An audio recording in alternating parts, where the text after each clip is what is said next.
శ్రీమద్భాగవతీ గాథా రహస్యార్థ ప్రకాశకం సంశయోన్మూలనచనం కృష్ణం వందే జగద్గురుం. ఓం అస్మద్గురుభ్యో నమః. మనం ఉదయం 61వ పద్యం యొక్క రహస్య ప్రకాశంలో ఉన్నాం. అయితే ఉదయం 58వ పద్యం 58వ పద్యం యొక్క రహస్య ప్రకాశం మనం చెప్పుకోలేదు, పొరపాటున స్కిప్ అయింది అది. అందుకని ముందుగా ఆ 58వ పద్యం యొక్క రహస్య ప్రకాశం చెప్పుకొని మళ్ళీ మనం 61లోకి వస్తాం. విష్ణువు సృష్టికి అతీతుడు అయినను సృష్టి యందుండి ఈశ్వరుడై నడిపించుచున్నాడు. ఇది మహిమలలో మహామహిమ. ఈ మహిమచే భగవంతుడొక బాలుని వలె సృష్టి స్థితి లయములు అనునవి తనకు క్రీడలుగా కల్పించుకొని త్రిగుణాత్మకములైన శక్తులతో ఆడుకొనుచుండును. అతడు అందరి యందును అన్నిటి యందును దాగి ఉన్న వెలుగు. ఆ వెలుగు బ్రహ్మమదులుగా సర్వదేవతలలో ఎవనికి గానీ ఉండదు. వారా వెలుగులోని భాగములు. అతని తేజస్సు వారెవరికి అంతు తెలియనిది. అతని మార్గము కూడా అంతుపట్టదు. అతని తత్వము అంతుపట్టవలనన్నచో వానికి మ్రొక్కుట ఒక్కటే మార్గము. అట్టివానికి మ్రొక్కుచున్నాను. భగవంతుడు ఈ సృష్టికి అతీతుడైనప్పటికీ ఈ సృష్టిలో ఈశ్వరుడుగా ఉండి ఆయనే నడిపిస్తున్నట్ట. మనం చెప్పుకున్నాం ఆల్రెడీ. పరబ్రహ్మము లేదా పరమాత్మ నారాయణుడు అంటారు. ఆ నారాయణుడు అనేటువంటి ఆయనేమో సృష్టికి అతీతుడు. ఈ సృష్టిలో ప్రకృతితో కలిసి ఆయన ఉన్నప్పుడు ఆయన ఈశ్వరుడు అంటారు అని చెప్పారు. ఈశ్వరుడు అని ఎప్పుడు పిలుస్తారు అంటే ప్రకృతితో కూడి ఉన్నప్పుడు, అంటే ఈ సృష్టిలో ఆయన ఉన్నప్పుడు. అలా కలిసినప్పుడే ఈ సృష్టి అనేది వస్తుంది. సృష్టి అంటూ వచ్చిందిట అంటే అది గుణములతో ఉంటుంది. అయితే అంతటి పరమాత్మ సృష్టికి అతీతుడైన వాడు సృష్టిలో దిగి రావటం, దానిలో అంటే ఆ త్రిగుణాలతో కూడినటువంటి ఈ సృష్టిలో తాను కూడా దిగి రావటం అనేటువంటిది మహిమలలోకెల్లా మహామహిమ అని చెబుతున్నారు. నిజమే కదా. కాబట్టే అది మహిమలలోకెల్లా మహామహిమ. కాబట్టే పెద్ద పెద్ద వాళ్ళు అంటే బ్రహ్మదేవుడి దగ్గర నుంచి అందరూ పొరపడ్డారు. ఎందుకు పొరపడ్డారు అంటే ఇక్కడ చెబుతున్నారు. ఆయన మహా వెలుగు. ఆయనలో వీళ్ళు భాగాలే కానీ వీళ్ళు ఆ వెలుగు పూర్తిగా కాలేరు. మనం అందరం భగవంతుడిలో భాగాలమే, కానీ ఆయన పూర్తిగా మనం ఆ స్థితి కాదు. బ్రహ్మదేవుడి దగ్గర నుంచి అన్నారు. మనకి లెక్కే ఉంది. మహామహిమట అది. అంటే ఇక్కడ కరెక్ట్గా చెప్పాలంటే అతీతమైన స్థితి అంటే అవ్యక్తము అని అర్థం. వ్యక్తం అంటే సృష్టి అంటే వ్యక్తం కాకముందు స్థితి అన్నమాట అది. అలా అవ్యక్తంలో నుంచి వ్యక్తంలోకి రావటం అనేటువంటిది మహామహిమ. దీన్నే మేడం బ్లావెట్స్కి ఒక మాట చెప్పారు. ఈ సృష్టిలో మిరకిల్స్ అనేవి ఏవీ లేవు అన్నది ఆవిడ. మనం మిరకిల్స్ అనుకుంటున్నవన్నీ కూడా మనకి మిరకిల్లా కనబడచ్చు. అదంతా కూడా సృష్టిలో భాగాలే, పెద్ద ఆశ్చర్యపడాల్సింది ఏమీ లేదు. కానీ ఒకటే మిరకిల్ ఉన్నది ఏమన్నా ఉందంటే అంది. అదేంటంటే అవ్యక్తంలో నుంచి వ్యక్తంలోకి రావటం, వ్యక్తంలో నుంచి మళ్ళీ అవ్యక్తంలోకి వెళ్ళటం. దీన్ని మించినటువంటిది మిరకిల్ ఇంకేమీ లేదు. దానికి లోపడ్డవే ఏ మిరకిల్ అయినా అన్నది ఆవిడ. అంటే అవ్యక్త స్థితిలో నుంచి ఒక లిమిటెడ్, వ్యక్తం అంటే ఎప్పుడు వ్యక్తం అంటే దానికి ఒక లిమిటేషన్ ఉంటుంది. అలాంటి లిమిట్ అనే దానిలోకి పరమాత్మ దిగి రావటం. అలాగే మళ్ళా అట్లా వచ్చినటువంటి చోట్ల నుంచి మళ్ళీ మొత్తం కూడా అవ్యక్తంలోకి వెళ్ళిపోవటం ఈ సృష్టి. ఇంతకీ ఇక్కడ చెబుతున్నది ఏంటంటే అలా అవ్యక్తంలో నుంచి వ్యక్తంలోకి అని అర్థం అన్నమాట. ఈశ్వరుడుగా రావడం అంటే అది సామాన్యమైన విషయం కాదు అది. అందుకే మాస్టర్ గారు దీని గురించి చెబుతూ మనకి ఆ అవ్యక్త పురుషుడైనటువంటి పరమాత్మ కృష్ణుడుగా వ్యక్తమై ఈ భూమి మీద అవతరించాట. అంటే అర్థం ఏంటంటే గాడ్ కాన్షియస్నెస్ అన్నారు. గాడ్ అనేటువంటి వాడికి డెత్ ఎట అది. మళ్ళీ మ్యాన్ కాన్షియస్నెస్ అనే దానిలోకి ఆయన పుట్టడం, అంటే అందులోకి దిగి రావటం అనేది జరిగిందిట. అయితే ఇది సామాన్యమైనది కాదు. అంటే అట్లా దిగి వచ్చి ఈ త్రిగుణాలతో ఉండే దానిలో ఆయన కూడా ఉండి దానికి లోబడి నటించటం. ఎందుకంటే అతీతుడైనప్పటికీ కూడా ఆయన మళ్ళా ఈ సృష్టి దానికి విరుద్ధంగా ఎక్కడా ప్రవర్తించడం ఉండదు. అంటే బాడీలోకి వచ్చిన తర్వాత ఆ బాడీకి మళ్ళా దేహత్యాగం. ఎందుకట్లా ఆయన ఈ సృష్టిలోకి దిగి వచ్చాక ఆయన కూడా ఇక్కడున్న త్రిగుణాలకి వాటికి లోనైనట్లుగా ఉంటాడు అంటే, లేకపోతే రసాభాస అంటారు. ఉదాహరణకి రాముడిగా ఆయన వచ్చినప్పుడు అడవికి వెళ్ళిన తర్వాత సీతాదేవిని ఎత్తుకెళ్ళాడు రావణాసురుడు. సరే, ఆయనకి తెలియదేంటి, పరమాత్మగా ఆయనకి తెలియదా అసలు వాళ్ళు వచ్చిందే ఆ కథ అంతా? కానీ నాకు వాడెవడో తెలుసు అని ఏమన్నా ఎక్కడన్నా ఉందా? పైగా అంతటి ఆయన కూడా తత్వం అప్పుడప్పుడు బయటకు వస్తుందనడానికి ఒక్కసారిగా ఇది ఎవడు చేశాడో వాడికి అని మొదలు పెట్టబోయాడు అక్కడే అడవిలోనే. వెంటనే లక్ష్మణుడు కాళ్ళు పట్టుకుంటాడు అన్నయ్య అని. అంటే అర్థం ఏమిటి? అప్పుడే కథ ఇక్కడే లాగిచ్చేస్తే ఎట్లా? ఎవడైతే ఇలా చేశాడో వాడికైనా ఆయన సంకల్పించి అక్కడి నుంచే బ్రహ్మాస్త్రం వేసి విడివాడిని స్మాష్ చేస్తుంది. దానికన్నట్టుగా ఆయన ఒక్క క్షణం ఊగినట్టుగా మనకు కథ చూపెడతారు రామాయణంలో. కానీ వెంటనే లక్ష్మణుడు ఏం చేశాడు? కాళ్ళు పట్టుకున్నాడు. అంటే లక్ష్మణుడు అంటే వాళ్ళందరూ కూడా ఈ భూమి దగ్గర నాటకం ఆడటానికి వచ్చారు. ఎందుకు ఆ నాటకం అట్లా జరగాలి, వాలి వద్ద జరగాలి తర్వాత. అంతేకాకుండా రకరకాల సందర్భాల్లో ఎలా ప్రవర్తించాలో మనకి తెలియాలి. కాబట్టి రసాభాస చేయటం ఉండదు. నాటకం చక్కగా నడవాలంటే ఎలా ఉంటుందో దానికి లోబడే ఉంటారు. ఆయన కూడా పెద్దగా ఏడ్చాడు. ఇదేమిటండి ఆయన ఏడవటం ఏంటి అనుకుంటే న్యాచురల్గా ఉంటాం అన్నమాట. భార్య వియోగం కోల్పోయినవాడు ఏడవడం అనేది న్యాచురల్. అక్కడ అయ్యో నన్ను ఏమనుకుంటారో, నన్ను దేవుడు అనుకుంటారో లేదో అనేది ఆయనకు ఉండదు. కాబట్టి ఆయన దేవుట. అందువల్ల ఏంటి, ఆ సృష్టిలోకి వచ్చిన తర్వాత ఇక్కడి కథ చక్కగా నడవాలంటే ఈ సృష్టి ధర్మాలు ఏవైతే ఉన్నాయో వాటికి అనుగుణంగా ఆయన ఉంటాం అనేటువంటిది అది మహామహిమ అన్నారు. అంటే ఆవిడ ఎంబడి పట్టం, దెబ్బలాడటం, రోడ్డుకి కట్టేస్తా అంటాం, పరిగెత్తడం పరమాత్మ ఏమిటి? ఎవరసలు ఆయన? అలా ఒక ఆవిడ వెంటబట్టం ఏమిటి? కొడతానంటం ఏంటి? చెంప మీద పీకటం ఏమిటి? ఇవన్నీ చేస్తే కొట్టించుకోవడం, ఇవన్నీ ఒక పిల్లవాళ్ళలాగా, మామూలు పిల్లవాళ్ళలాగా ఆకతాయి పిల్లవాడిని తల్లి కొడుతూ ఉంటే ఎలాగో అలా కొట్టించుకోవటం, ఇదంతా చేయటం ఏమిటి అంటే అసలు నేను అనుకుంటున్నావు అని చెప్పి ఆవిడతో కనుక ఆయన నేను పరమాత్మని చూపెట్టాడు అనుకోండి, రసాభాస ఏం బాగుండదు. కానీ అప్పుడప్పుడు తన తత్వం ఏంటో తెలియటం చేయాలి. కాబట్టి ఆవిడకు కూడా నోరు తెరిచినప్పుడు అన్ని లోకాలు చూపెట్టాడు ఒక క్షణం. మళ్ళీ వెంటనే మాయ చేశాడు కాబట్టి మా నాయనే అనుకుని మళ్ళీ ఎత్తుకొని తీసుకెళ్ళింది లోపలికి. కాబట్టి పరమాత్మ అనేవాడు అంత అవ్యక్తుడు, అంటే అతీతుడై ఉండి కూడా ఈ లిమిట్ అనేటువంటి దానిలోకి దిగివచ్చి ఈశ్వరుడుగా అలా వచ్చినటువంటి వాడు మళ్ళా ఇక్కడి వాటికి ఆయన కూడా పట్టుబడి వాటికి ఉండటం అనేటువంటిది మాస్టర్ గారు చెబుతారు. అవతారమూర్తి అయినా సరే ఎండలోకి వెళితే కాళ్ళు కాలుతాయి అన్నారు ఒక చోట. అదేంటంటే ఆయన అవతారమూర్తి కదా అంటే ఈ సృష్టి ధర్మాలకు విరుద్ధంగా వాళ్ళు ప్రవర్తించారు, వాళ్ళకు కూడా కాళ్ళు కాలుతాయి దెబ్బ. అంటే అన్నీ మిగతా వాళ్ళకి ఎట్లాగో నార్మల్ అలా. అయితే ఇక్కడ చిన్న తేడా ఏమిటి అంటే వాళ్ళకి తెలిసి వాళ్ళు దిగి వచ్చారు కాబట్టి ఏంటంటే మనలాగా లోను కావటం ఉండదు. వాటికి అతీతమైన స్థితిలోనే ఉంటారంటే ఎఫెక్ట్. ఇప్పుడు బాధ మనకు కలగచ్చు, వాళ్ళకి బాధా సన్నివేశాలు రావచ్చు, వాళ్ళకి అవి తాకవు అన్నారు. అంటే కష్టసుఖాలు అనేటువంటివి రావటం అనేది ప్రకృతిలో సహజం ఎవరికైనా. మాస్టర్ గారు ప్రేమలేఖల్లో ఓ చోట వస్తుంది, వాళ్ళు ఎవరో ఈ కష్టసుఖాలు లేకుండా అంటే లేకుండా ఉండదు, ఈ సృష్టి అంటూ ఉన్నదిట అంటే అందులోకి వచ్చాయంటే కష్టసుఖాలు ఉండటం అనేది ఖాయం. కాకపోతే అవి తాకని స్థితి అనేది ఒకటి ఉంది, అది నిజం అన్నారు. అందువల్ల కష్టసుఖాలు సుఖ దుఃఖాలు అనేటువంటి ఉండడం ఖాయం ఎవరికైనా సరే. భూమి మీదకి వచ్చాక అవతారమూర్తిగా వచ్చిన ఆయనకు కూడా ఉంటాం కాదే వాళ్ళకి అవి తాకవు. కాబట్టి వాళ్ళకి క్యాన్సర్ లాగా రామకృష్ణ పరమహంసకో లేకపోతే రమణ మహర్షి వారికో వచ్చినప్పుడు వాళ్ళు దానిలోకి దిగజారలేదు. అంటే అయ్యో నాకు ఇది వచ్చిందని బాధపడటం అదేం ఉండదు. ఆ దేహము దానికి సంబంధించిన వీటిల్లోకి దిగజారటం అనేది వాళ్ళకి ఉండదు.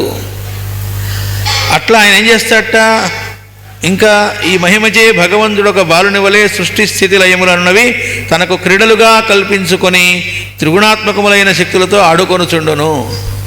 ఓ పిల్లవాడు ఓ నది ఒడ్డునో సముద్రపు ఒడ్డునో ఇసుక ఉంటే ఆ ఇసుకలో వాడు అలా గోపురం కట్టడం, ఇల్లు కట్టడం ఇలాంటివన్నీ చేస్తాడట. చాలాసేపు ఆడుకుంటాడు. ఆ తర్వాత మళ్ళీ వాడే కాలుతో అన్నీ తొక్కేసి వెళ్ళిపోతాడు. వాటిని కట్టింది వాడే, మళ్ళీ కూలదేసి వెళ్ళింది వాడే. ఎంత జాగ్రత్తగా అవన్నీ కట్టాడు, అంత హుషారుగా దాన్ని శుభ్రంగా మొత్తం కూడా స్మాష్ పాడు చేసి వెళ్ళిపోతాడు. అట్లా పరమాత్మ తానే ఈ సృష్టి చేస్తాడట, దానిలో కాసేపు ఆడుకుంటాడట, ఆ తర్వాత మళ్ళీ దాన్ని లయం చేయటం, ఈ మూడు కూడా ఆయనే చేస్తూ ఉంటాడట. అలా పిల్లాడిలాగా ఆడుకుంటాడట. అలా ఆడుకుంటూ ఉన్నప్పుడు దీనిలో మనందరిలో కూడా ఉంది ఆయనే. కానీ మనం ఆ త్రిగుణాల్లో లోనయ్యి రకరకాలుగా బాధలు పడుతూ ఉంటాం. రకరకాలుగా ప్రవర్తిస్తూ ఉంటాం. ఇదంతా ఆయనకి ఆట అన్నారు. అంటే ఎలా ఉంటుంది అంటే మనం పుడుతూనే ప్రతివాడికి కూడా ఏముందంటే అవిద్య అనేది ఉన్నది అని చెప్పారు మనకి. ఆ అవిద్య అంటేనే ఆ ఆటకి కథ సాగాలంటేనే అది. అవిద్య లేకుండా ఎవడు ఉండడు. అందుకే మాస్టర్ గారు అవిద్య అంటే ఒరిజినల్ సిన్ అన్నారు. దానికి డెఫినేషన్ ఇస్తారు. ఎటర్నల్ సిన్ అన్నారు మళ్ళీ ఇంకో చోట. అంటే అవిద్య నశించడం ఉండదు, ఎప్పుడు ఉంటుంది అదన్నారు. నీకు అవిద్య తొలగడం అనేది సిద్ధించవచ్చేమో కానీ అది మాత్రం ఈ లోకంలో ఎప్పుడూ ఉంటుంది. అవిద్య లేకపోతే సృష్టి సాగదు. అంటే ఈశావాస్య ఉపనిషత్తులో చెప్పిన మాట మాస్టర్ గారు ఒకటి కోట్ చేశారు మనకు. అవిద్యయా మృత్యుం తీర్త్వా, అవిద్య నుంచే మనం మృత్యు అనే స్థితి నుంచి దాటి అమృతమశ్నుతే, అమృతత్వంలోకి వెళ్ళడం జరుగుతుంది. ఎవరైనా కూడా అవిద్య అంటే అజ్ఞానం, అంటే ఏది ఎలా చూడాలో అలా కాకుండా ఇంకో రకంగా చూడటం, ఏది ఎట్లా బిహేవ్ చేయాలో దాని కాకుండా ఇంకో రకంగా బిహేవ్ చేయటం, దాన్ని అవిద్య అంటారు. అంటే ఎవరండి ఎదురుగా ఉన్నది? పరమాత్మ. అలా చూడంగా మనం ఫలానా నా భార్య, లేకపోతే నా భర్త, నా పిల్లవాడు ఇలా చూస్తాం. మాస్టర్ గారు దానికి మంచి ఎగ్జాంపుల్ ఇచ్చారు. మెడిసిన్ చేస్తున్నట్ట ఒక అతను, వాడు ఎనాటమీ క్లాస్లో మొత్తం కూడా బ్రహ్మాండంగా వాడు గోల్డ్ మెడలిస్టుట ఆ సబ్జెక్ట్లో చదువుకుంటున్నప్పుడు. అంటే అర్థం ఏమిటి? మన దేహంలో ఉండే ప్రతి అవయవం లోపల ఉండేటువంటి పార్ట్లు అవేంటివి మొత్తం కూడా వాడికి డిసెప్షన్ అని మొత్తం కోసి మొత్తం చూపెడతారు. సో మొత్తం ఏముందో వాడికి బాగా తెలుసు. అయినప్పటికీ ఏముంది ఎముకల గూడు, దీనిలో ఏముంది అని వైరాగ్యం ఏం రాదుట. వాడు మళ్ళీ ఇంకో అమ్మాయిని ప్రేమిస్తాడట.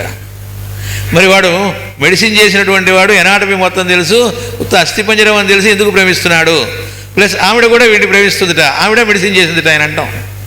ఇద్దరు మెడిసిన్ చేసిన వాళ్ళే, కానీ ఇందులో ఏముంది ఎముకల గూడు అని కూడా ఉండదు, అట్రాక్ట్ అవ్వడం ఉంటుందిట అని మాస్టర్ గారు చెప్పారు. వాళ్ళే కాదు అని అక్కడ మాస్టర్ గారు ఉదాహరణకి ఆయన పేరు చెప్పినారు. కృష్ణమాచార్యులు ఎంత వేదాంతం చెప్పినా, ఎంత తెలుసు అనుకున్నా, ఈయన కూడా 6 పిల్లల్ని కన్నాడా లేదా అన్నారు. అంటే అవిద్య అనేది ఉంటేనే ఈ కథ నడిచేది. అవిద్య లేకపోతే ఏముంది? నువ్వు బ్రహ్మ నేను బ్రహ్మ అని కూర్చుంటే కథ నడిచేది ఏమి ఉండదు. కాబట్టి ఈ సృష్టి అనే ఆట చక్కగా సాగాలిట అంటే ఆ అవిద్య అనేది కంపల్సరీ. అవిద్య అంటే ఈ త్రిగుణాలతో కూడినటువంటి దానిలోకి లోనవడం అనేటువంటి ఖచ్చితంగా ఉంటుంది. అలా ఉండి బ్రహ్మాండంగా ఈ ఆటని సాగిస్తూ ఉంటాడట ఆయన పరమాత్మ. ఇక్కడ ఇంకా చెబుతున్నారు, అతడు అందరి యందును అన్నిటి యందును దాగి ఉన్న వెలుగు. అందరిలో ఆయన ఉన్నాడు, కానీ ఆ వెలుగు బ్రహ్మ మొదలుగా సర్వదేవతలలో ఎవరికి కానీ అందదు, ఎవరికి అందదుట. కారణం ఏంది? మనం ఆయనలో పార్ట్ అండ్ పార్సిల్ తప్ప ఆయనలో మనం భాగాలం, మనలో ఆయన భాగం కాదు. కాబట్టి మనం ఆయనలో ఇప్పుడుతామే కానీ ఆయన మనలో ఇరుక్కోవటం ఉండదు.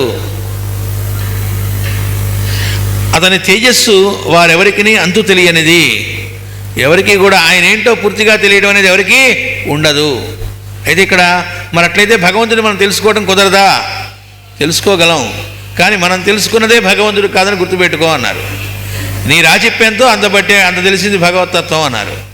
బ్లావెట్స్కీకి గాడ్ ఎక్స్పీరియన్స్ కలగజేసిన తర్వాత వాళ్ళ గురువు అలా స్పర్శ మాత్రం చేత ఒక్కసారిగా ఆవిడకి భగవద్ అనుభూతి కలిగించాడు వాళ్ళ గురువు. కలిగించేది అయిపోయిన తర్వాత ఆవిడ కళ్ళు తెరిచిన తర్వాత వెంటనే ఆయన చెప్పిన మాట ఏంటంటే, నీకు కలిగింది గాడ్ ఎక్స్పీరియన్సే కానీ ఇదే గాడ్ అనుకోవాకు అన్నారు. అంటే అర్థం నీ రాచిప్పంతో అంత, అంటే ఒక సముద్రం దగ్గరకు నది దగ్గరికి వెళ్ళామనుకోండి, గంగా నది దగ్గరికి, మన బిందె ఎంత సైజు అంతనే మనం గంగా నీళ్ళు తెచ్చుకోగలం, కానీ గంగ మొత్తం దీనిలోకి రావటం ఉండదు. కానీ గంగలో నీళ్ళలో మనం కనుక టెస్ట్ ల్యాబ్కి పంపిస్తే వాటిల్లో ఏ క్వాలిటీస్ ఉన్నాయో అవన్నీ నువ్వు తీసుకున్న దీనిలో కూడా ఉంటాయి. అందువల్ల నీకు భగవంతుడు తెలియటం ఉంటుంది, కానీ అదే టోటల్ పరమాత్మ కాదు.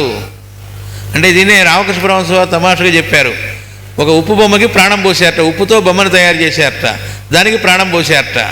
అది కాస్త ప్రాణం ఉంది కదా ఇప్పుడు బొమ్మకి, అది కాస్త అక్కడ సముద్రం ఉంటే దాని లోతు ఎంతో తెలుస్తా ఉందిట. వద్దే అని చెప్పినామనుకుంటే దానిలోకి దూకిందిట. దూకితే ఏమవుతుంది? తానదవుతుంది, తన ఎగ్జిస్టెన్స్ వేరే ఉండదు. అలా మనం భగవంతుని తెలుసుకోవడం అంటే అర్థం ఏమిటి? ఆయనలో మనం మెర్జ్ అవ్వటం, ఆయనలో కలిసిపోవటం ఉంటుంది తప్ప నేను మొత్తం తెలుసుకున్నాను అనడానికి ఏమి ఉండదు. ఇక అందుకే ఏంటి, భాగవతము తెలిసి పలుకుట చిత్రంబు అన్నారు. అంటే అర్థం ఏమిటి? వాడి తత్వాన్ని నేను తెలుసుకున్నాను అని చెప్పడం ఉండదు, కానీ అనుభూతి కొంత ఉంటుంది కదా, వాడిలో భాగం అవుతాం కదా, కాబట్టి చిత్రము అన్నారు, కష్టం అనలేదు. అందుకే కష్టము, అసలు వాడిని తెలుసుకోవడం ఇంపాసిబుల్ అంటే ఇంకెందుకు చెప్పుకోవడం అంతా, ఈ సాధన అంతా ఎందుకు? దాని అప్పుడు ఆట అనరు, ఇంకెవడికి వాడు దొరకట్టా అంతులు ఎట్టా అంటే ఇంకెంది, మళ్ళీ మనం విడిగా ఉన్నవాడు వాడిని తెలుసుకోవడానికి ప్రయత్నం, మళ్ళీ వాడిలో భాగం అవ్వటం, అదే అనుభూతులకు మనం వెళ్ళటం, ఈ ఆట సాగాలి. దీనికే అద్భుతానంద స్వామి అని రామకృష్ణ పరమహంస వారి శిష్యుల్లో, ప్రత్యక్ష శిష్యుల్లో వివేకానందుడు అలాంటి వాడు, మొత్తం వాళ్ళు 14 మంది ప్రత్యక్ష శిష్యులు ఉన్నారు. వాళ్ళల్లో అద్భుతానందని ఒక ఆయన. ఆ అద్భుతానంద అనేటువంటి ఆయన అసలు ఏమీ చదువుకోలే, అక్షరం ముక్క రాదు ఆయనకి. రామకృష్ణ పరమహంస వారి దగ్గరికి ఒక పెద్ద జమీందారు లాంటి ఆయన వస్తుండే, ఒక పెద్ద షావుకారు. ఆయన పక్కన అతనికి సేవలు చేయడానికి అటెండెంట్ ఆ పిల్లవాడు వస్తుండేవాట. ఒకరోజు రామకృష్ణ పరమహంస వారు చెప్పారట, ఈ పిల్లవాడు నా పిల్లవాడు నాకు ఇచ్చేస్తావా అన్నట్ట. అలాగే స్వామి అని ఇచ్చేసి వెళ్ళిపోయాడు. ఇంకా ఆయన ఈయన దగ్గరే పెరిగాడు. తర్వాత అక్షరం ముక్క కూడా రాదు కదా, అందుకని అక్షరాలు నేర్పుదాం అనుకున్నాడు రామకృష్ణ పరమహంస వారు. ఎందుకంటే ఆయనకు అక్షరాలు వచ్చు. ఆయన 2వ తరగతి రామకృష్ణ పరమహంస. రామకృష్ణ పరమహంస వారు 2వ తరగతి దాకా చదువుకున్నట్టు. ఆయన సెలెక్ట్ చేసుకున్న ఈ శిష్యుడు ఏమీ చదువుకోలే. సరే అక్షరాలు కూడా రాకపోతే బొత్తిగా ఎట్లా అని అక్షరాలు నేర్పుదామని ఆయనే ట్రై చేసేట, స్వయంగా ఆయన నేర్పడం మొదలెట్టేట. కానీ ఆయన ఫెయిల్ అయ్యాట నేర్పడంలో. అంటే అక్షరాలు కూడా ఆ పిల్లాడికి రాలే. అంటే భగవంతుడు తమాషా చూడండి ఎలా చేస్తాడు అంటే, అక్షరం ముక్క రానివాడు శిష్యుడు, గురువు గారికి 2వ తరగతి. అంటే ఈ శాస్త్రాలు ఉపనిషత్తులు అవి ఇవి మొత్తం బట్టి గొడ్డలు నేర్చుకుంటాం, దీనికి భగవద్ అనుభూతికి ఏ సంబంధము లేదు. అంటే అవి నేర్చుకోవడం తప్పని కాదు. ఒక్కోసారి అవి నేర్చుకోవడం వల్ల ఏమవుతుందంటే, అవి నేర్చుకునే అహంకారం ఉన్నప్పుడు ఇంకా దూరం అవడానికి ప్రమాదం ఉంది. సరే, ఇంతకీ ఆ పిల్లవాడు తర్వాత ఆ వివేకానందుడితో పాటు వీళ్ళందరూ కూడా సన్యాస దీక్ష ఆయన ఇచ్చాడు. 14 మందిలో అతను కూడా ఉన్నాడు. లాటు మహాశయుడు అంటారు ఆయన్ని. తర్వాత అద్భుతానంద అనేవాళ్ళు. ఆయన దగ్గరికి ఒకసారి ఎవరో తర్వాతి కాలంలో వచ్చి ఆయన పాదాలకు నమస్కారం చేసి పూలేవో సమర్పించి, అయ్యా ఒక చిన్న సందేహం అని అడిగారట అద్భుతానందని. అడిగితే ఏంటన్నట్ట, ఏమండి భగవంతుడు అపరిమితుడు, అసలు ఆయన ఇంత అని మనం లిమిట్కి లేదు, అనంతుడు. అలాంటి వాడిని మనం చాలా లిమిట్ కదా, లిమిట్ అయినటువంటి మనం అన్లిమిటెడ్ అయిన పరమాత్మని ఎలా తెలుసుకోగలమని అడిగారు. తెలుసుకోలేమన్నట్టయితే ఈ సృష్టి అనవసరం, తెలుసుకోవడం అనే కథ సాగాలి. కానీ ఎలా తెలుసుకోవటం అని అడిగారు. మామూలుగా అయితే దానికి ఆన్సర్ ఇవ్వాలనుకోండి, ఆ ఉపనిషత్తులు అలా చెప్పారా, చెప్పారు. చదువుకున్నవాడైతే చుట్టూ తిప్పుతాడు. ఏం చదువుకోలేదు కదా అంటే అస్సలు అనుభూతి మాత్రమే ఉన్నవాడు కాబట్టి వెంటనే వాళ్ళు తీసుకొచ్చిన పూలల్లో ఆ గులాబీ పువ్వు ఏదో తెచ్చారనుకోండి, దాని మీద ఒక మంచు బిందువు ఉందిట. ఆ మంచు బిందువులో ఆకాశం నుంచి సూర్యుడు రిఫ్లెక్ట్ అవుతూ ఉన్నట్ట. అంతటి సూర్యుడు ఈ నీటి బిందువులో ఎలా అయితే ప్రతిబింబిస్తున్నాడో అలాగే అన్నట్టు ఆయన. అయిపోయింది, ఒక్క ముక్కలో చెప్పేశారు. కాబట్టి అంతటి పరమాత్మ కూడా మనం ఎంత లిమిట్ అయినా దీనిలో మనం అనుభూతి చెందవచ్చు. కాదే అది మాత్రమే పరమాత్మ అనుకోవద్దు. అది బ్లావెట్స్కి వాళ్ళ గురువు గారు చెప్పింది. నీకు కలిగింది భగవద్ అనుభూతే కానీ అంతే భగవంతుడని అనుకోవాకు. వాడు ఏంటనేది ఎవడూ తెలుసుకోవడం అనేది ఉండదు. వాడిలో మనం ఇందాక చెప్పుకున్నట్టుగా సముద్రపు లోతు లేదా సముద్రం అంతు చూద్దామని చెప్పి దానిలోకి ఉప్పు బొమ్మ దూకితే తానది అయిపోయినట్లుగా మనం దానిలో భాగం అవ్వటం, అందులో వాడిలో అయిపోవటం తప్ప కొత్తగా విడిగా వచ్చి నేను తెలుసుకున్నాను అంటే వాడికంటే మనం విడిగా ఉన్నట్టు. అప్పుడు తెలుసుకోవటం లేదని అర్థం. అంటే నేను నిద్రపోతున్నాను అంటే ఎట్లాంటిదో, నేను భగవంతుడి గురించి తెలుసుకున్నాను అంటే వాడిలో వాడిగా ఉండటమే తప్ప విడిగా తెలుసుకోవడం ఉందిట అంటే తెలుసుకునేవాడు వేరే ఉన్నాడు, తెలుసుకుంటాం మొత్తం 3 వేరే వచ్చినాయని అర్థం. అప్పుడు అది అజ్ఞానం అవుతుంది కానీ జ్ఞానం అవ్వదు. మాస్టర్ గారు తమాషగా చెప్పారు, ఒక దారం ఉందనుకోండి, ఆ దారాన్ని మధ్యలో ఇలా ముడేసామనుకోండి, ముడి దారానికి ఇటుపక్క అటుపక్క ఉంటుందట. అంటే అర్థం ఏంటంటే ఇటుపక్క వాడు అంటే తెలుసుకునేవాట, తెలుసుకోవాలి అనుకుంటుంది ఆ ముడిట, అది విపదీయాలి. తెలుసుకునేవాడు తెలుసుకునేది అటు ఇటు, ఆ ముడి తీసామనుకోండి 3 ఉన్నాయా, మొత్తం 3 ఒకటే. అంటే వీడు తెలుసుకోవడానికి ప్రయత్నం చేస్తున్నంతకాలం వేరే ఇంకోళ్ళు ఉన్నారు అని. ఎప్పుడైతే తెలుసుకోవడం అనేది జరిగిందో, అనుభూతిలోకి వెళ్ళిందో 3 లేవు, మొత్తం ఒకటే. అది బాగా అర్థం కావడానికి చెప్పింది ఏంటి, ఒక దారం తీసుకొని ముడేస్తే ముడి దానికి అటుపక్క ఇటుపక్క 3 ఉన్నాయి, ముడి తీసేస్తే 3 లేవు, మొత్తం ఒకటే. కాబట్టి ఈ 3 ఒకటే అవుతాయి. తెలుసుకునేవాడు, తెలుసుకునేపడబోయే వస్తువు, తెలుసుకుంటాం అనే 3 ఒకటవ్వటం ఏదైతే ఉందో దాన్ని జ్ఞానం అంటారు, దాన్నే భగవంతుడు అంటారు. అతని మార్గము కూడా అంతుపట్టదు. భగవంతుడి మార్గం ఇది అని మనం తెలుసుకోవడం అనేది అయ్యే పని కాదు. అతని తత్వము అంతుపట్టవలనన్నచో వానికి మ్రొక్కుట ఒక్కటే మార్గము. వాని తత్వం ఏమన్నా తెలుసుకోవాలి అంటే ఎప్పుడు తెలుస్తుందట? వాడికి మ్రొక్కితే. అట్టి వానికి మ్రొక్కుతున్నాను. మొక్కటం అంటే ఉత్త నమస్కారం పెట్టమని కాదు, సరెండర్ అయితే, శరణాగతి చెందితే అని అర్థం అన్నమాట. అంటే నమః, మా అంటే నాది, నా మహా నాది కాదు అంటే నేనంటూ వేరే ఏం లేదు ఆయనే అనేటువంటి దానిలోకి వెళ్ళడం ఎప్పుడైతే ఆ సరెండర్నెస్ వచ్చిందో అప్పుడు ఆ భగవతత్వం అనేది కొంత అనుభూతి అవుతుంది. అంతే తప్ప దాన్ని పూర్తిగా నాకు అంతుపట్టాలి అంటే ఏ ఋషులు కూడా ఇంతవరకు పరమాత్మని తత్వాన్ని పూర్తిగా తెలుసుకోవడం జరగలేదు. వేదాలు కూడా వాడి గురించి చెప్పి చెప్పి ఎంగిలి పడ్డాయి అన్నాడు రామకృష్ణ పరమహంస వారు. అంటే ఎంగిలి పట్టమంటే చెప్పలేకపోయినాయి అని. ఓసారి పుట్టపర్తిలో ఒక గురు పూర్ణిమకి కాదు, క్రిస్మస్ అప్పుడు ఆ రోజున ప్రసంగం సత్యసాయిబాబా వారు చేయడానికంటే ముందు అక్కడ ఓల్డ్ స్టూడెంట్స్కి సంబంధించినటువంటి వాళ్ళు ఆయనని రిక్వెస్ట్ చేసినట్టున్నారు, అనుమతి ఇచ్చినట్టున్నారు. ఒక ఆవిడ మాట్లాడుతోంది, ఉపన్యాసం మొదలెట్టింది. ఆవిడ మొదలుపెట్టి, మేమందరం కూడా స్వామి దగ్గర చదువుకొని వెళ్ళిన వాళ్ళం, మాకు ఉచితంగా విద్య నేర్పడమే కాదు సంస్కారాన్ని నేర్పారు. ఈ రోజున మేము ఇంత మంచి స్థాయిలో ఉన్నాముట, హాయిగా ఉన్నాముట అంటే ఇదంతా ఆయన చదివే.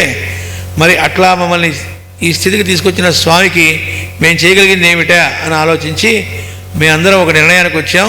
మేమందరం ఒక అసోసియేషన్గా ఫామ్ అయ్యాం, మెసెంజర్స్ ఆఫ్ శ్రీ సత్యసాయి.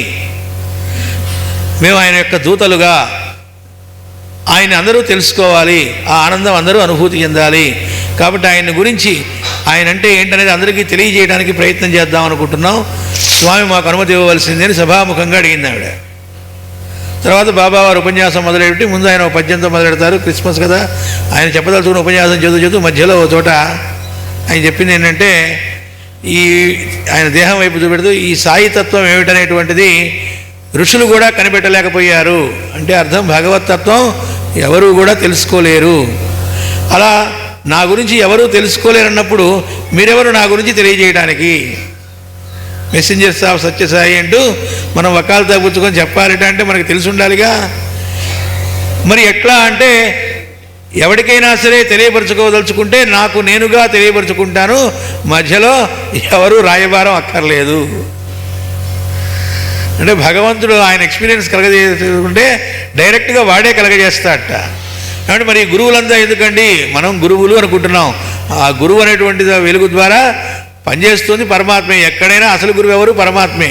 ఇందరి రూపాల్లో నుంచి ఆ అనుభూతిని కలిగించేది ఆయనే.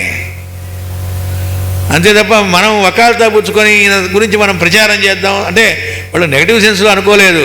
కానీ ఏంటి, ఈ మాధుర్యం రుచి చూపెట్టాలి అందరికీ. అదేంటో ఆయన తత్వం చెప్పాలి. వాళ్ళకి మొహమాటాలే ఉంటాయి. నా గురించి తెలియజెబుతారట, ఒక అసోసియేషన్ ఫామ్ అయ్యారట అని వాళ్ళ దగ్గరికి అంతేయడం ఉండదు, సత్యం చెబుతారు. అయిపోయింది. ఇంక మళ్ళీ దాని అసోసియేషన్ అడ్రస్ లేదు, ఇంకా చెప్పేదేముంది. అందువల్ల భగవంతుడి గురించి మనం అంతుపట్టడం ఉండదు. కానీ వాడికి మ్రొక్కుట ఒక్కటే మార్గము. వాడికి శరణాగతి చెందడమే తప్ప, ఆ రకంగా వాడి యందు మనం ఉండటమే తప్ప వాడిని విడిగా తెలుసుకోవడం అనేది చేయలేము. అంటే అంతకుముందు క్వశ్చన్ ఏమడిగాడు పరీక్షిత్తు, అసలు ఈ సృష్టి ఆరంభం ఎట్లా, దాని గురించి మొత్తం చెప్పడం ఏమిటి అంటే, అరే పిచ్చివాడా, ఆ సృష్టి ఏంటి దాని అంతెందుకు తెలుసుకుందామని ప్రయత్నం చేస్తే అందేది కాదు. వాడికి శరణాగతి చెందితేనే దాని తత్వం కొంతైనా మనకి అనుభూతం అయ్యేది అని చెప్పడం కోసం ఆయన ముందుగా, అంటే చెప్పడం అంటే అది సత్యం కనుక ఆయన ముందుగా మామూలుగా ఏం చేయాలి, క్వశ్చన్ అడిగితే ఆన్సర్ ఇవ్వాలి. ఇవ్వవలసిన ఆన్సర్ ఇవ్వకుండా ముందు ఏం మొదలుపెట్టాడు? పరమాత్మ యొక్క స్తుతి చేస్తున్నాడు. ఎందుకు స్తుతి చేస్తున్నాడు? అక్కడ ఆయన్ని స్తుతి చేసి ఆయన్ని మనం శరణాగతి చెందడం ద్వారా ఏమన్నా ఆయన గురించి కొద్దిగా అనుభూతి చెందడం తప్ప ఆయన ఏదో తెలిసేసుకుందాం అనుకుంటే తెలిసేది కాదు అని చెప్పడం కోసం. ఇది 58వ పద్యం యొక్క రహస్య ప్రకాశం. ఇది ఉదయం మనం పొరపాటున మిస్ అయింది, అందుకని ముందు అది చెప్పుకున్నాం. మళ్ళీ ఇప్పుడు 61వ పద్యం యొక్క రహస్య ప్రకాశంలో ఉన్నాం మనం. దానిలో ఉదయం చెప్పుకుంటూ ఈ దేహం అనేటువంటిది, అంటే ఈ శరీరం, ఇంద్రియాలు, మనస్సు, మునగు శక్తులతో ఉండే ఈ చక్కని దేహం అనే యంత్రం ఏదైతే ఉందో దాన్ని ఎట్లా వాడుకోవాలో తెలియటానికి అనుభవజ్ఞుల దగ్గర క్రమశిక్షణ పొందవలెను. మనం అట్లు పొందడం లేదు కనుక లోపములు ఉండుట తప్పదు. దేహం అంటూ ఉన్న తర్వాత అది లోపాలకి గురి కావడం కంపల్సరీగా జరుగుతుంది. త్రిగుణాలతో గుడి ఉంది కాబట్టి పొరబట్టం అనేది జరుగుతుంది. అవిద్యతోనే ఉంటాము మొదట. కాదే దాని నుంచి మనం బయటపడాలి. అవిద్యలో గ్రాంటెడ్ ఇంకంతే, దాని నుంచి ఇంక నువ్వు బయటికి రావడం ఉండదు అని పరమాత్మ పెడితే ఇంకా సృష్టి ఎందుకు? కథే లేదు, చెప్పుకునేది ఏం లేదు. దాన్ని అప్పుడు ఆట అనరు. ఇప్పుడు చూడండి, మాస్టర్ గారు చెబుతారు, కొంతమంది కలిసి పేకాట మొదలు పెడతారట, దానికి రూల్స్ పెట్టుకుంటారు. మామూలుగా చూస్తే ఉత్త అట్టముక్కలేగా అవి, కానీ ఎలా ఆడగలుగుతున్నారు అన్ని గంటల పాటు హుషారుగా? బోరు కొట్టదే. అంటే వాటికి కొన్ని వాల్యూస్ పెట్టుకున్నారు, దానికి కొన్ని నియమాలు పెట్టుకున్నారు, దానికి లోనై ఉన్నారు. లోనైనప్పుడు ఆట సాగుతుంది. అలా కాకుండా ఉత్త అట్టముక్కలే అనుకుంటే ఆట సాగేదేముంది? కాబట్టి త్రిగుణాలు అనేవి, సృష్టి అనేవి మొత్తం ఉంటుంది. కానీ ఉండి అంతటితో అయిపోలేదు. అక్కడి నుంచి మళ్ళీ మనం బయటపడే మార్గం ఉన్నది. మనం ఏదైనా వస్తువు కొనుక్కుంటున్నాం అనుకోండి, మార్కెట్ నుంచి వాషింగ్ మిషన్ కొన్నాం. కొంటే ఏం జరుగుతుంది? వాడు దాంతోపాటు చిన్న బుక్లెట్ ఇస్తాడు. అంటే దాన్ని ఎలా యూజ్ చేస్తే ఎలా ఉంటుంది, ఎలా యూజ్ చేయకూడదు, ఎలా చేస్తే అది పాడైపోతుంది, అసలు అందులో ఏమేమి మనం చక్కగా వాడుకోవడానికి ఎన్ని రకాల ఫీచర్స్ ఉన్నాయి, మొత్తం మాన్యువల్ అని ఇస్తాడు. దాన్ని ఉపయోగించుకొని ఆ వస్తువును చక్కగా మనం వాడుకోవచ్చు. అయితే మిగతా వస్తువులు అలా వాడుకోవచ్చు తెలుసుకొని బాగానే ఉంది. కానీ దేహం అనేటువంటి ఇన్స్ట్రుమెంట్ అన్నిటికంటే గొప్ప ఇన్స్ట్రుమెంట్ కదా. ఎందుకని?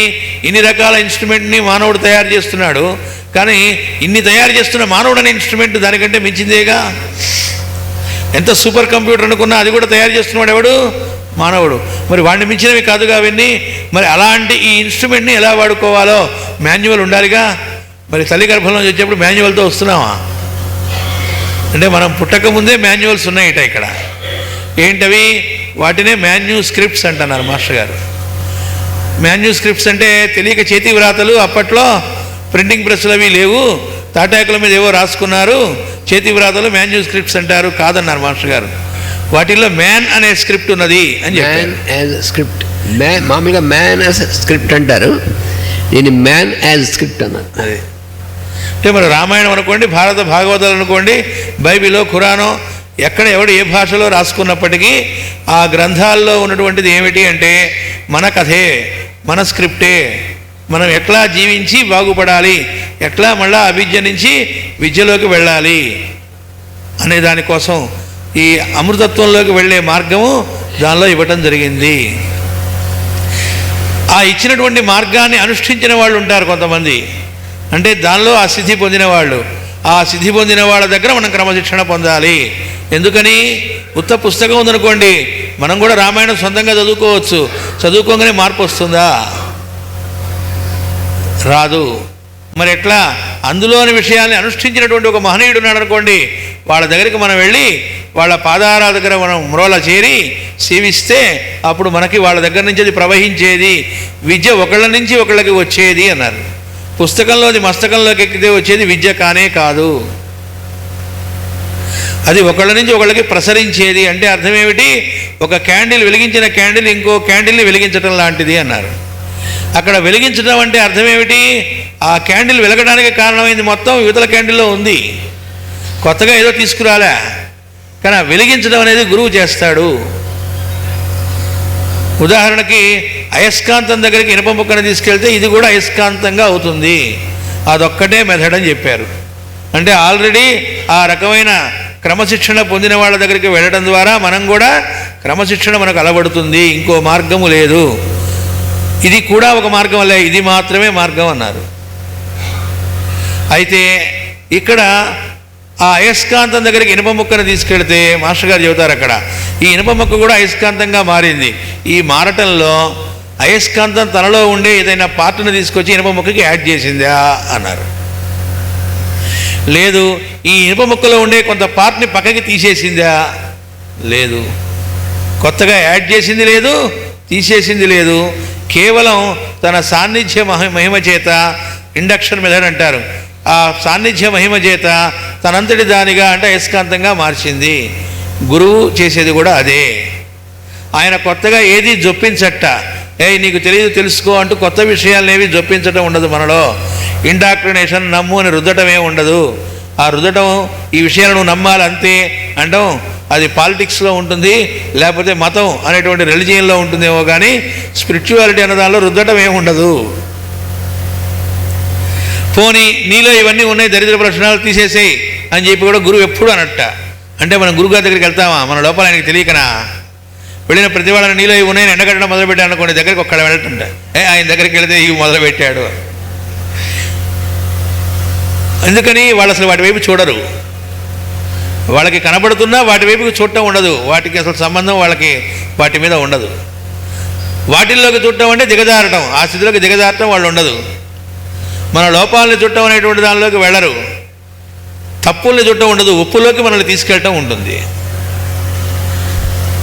కాబట్టి ఒకవేళ మనం మన తప్పులు మనలో ఉన్నాయి, వాటిని ఒప్పులుగా చేయడానికి ఆయన ఉన్నాడనేది మర్చిపోయి సహచర మిగతా మనతో పాటు మనలాగా ఆ తప్పులు పోగొట్టుకోవడానికి ఆయన దగ్గరికి చేరిన వాళ్ళలో ఉండే తప్పుల్ని, వచ్చిందే తప్పులు పోగొట్టుకోవడానికి, వాళ్ళు కూడా మనలో ఉన్నాయి, పక్క వాళ్ళు కూడా ఉన్నాయి, వాళ్ళలో ఉండే తప్పుల్ని మనం చూసి గురువు గారు నేను కనిపెట్టాను వీళ్ళు ఈ తప్పులు ఉన్నాయి, వీటిని దూరంగా పెట్టండి, ఆ కంప్లైంట్ ఈ కంప్లైంట్, వీడు డిస్పెన్సరీలో ఇలా బిహేవ్ చేస్తున్నాడు అలా బిహేవ్ చేస్తున్నాడు, వీళ్ళలో ఆలోపాలు ఉన్నాయి అని మనం చెబుతూ ఉంటే నవ్వుకుంటూ ఉంటాడట. ఎందుకని అంటే నీలో ఏం లేవా, అవన్నీ ఆయన సాన్నిధ్యంలో పోగొడతాడు.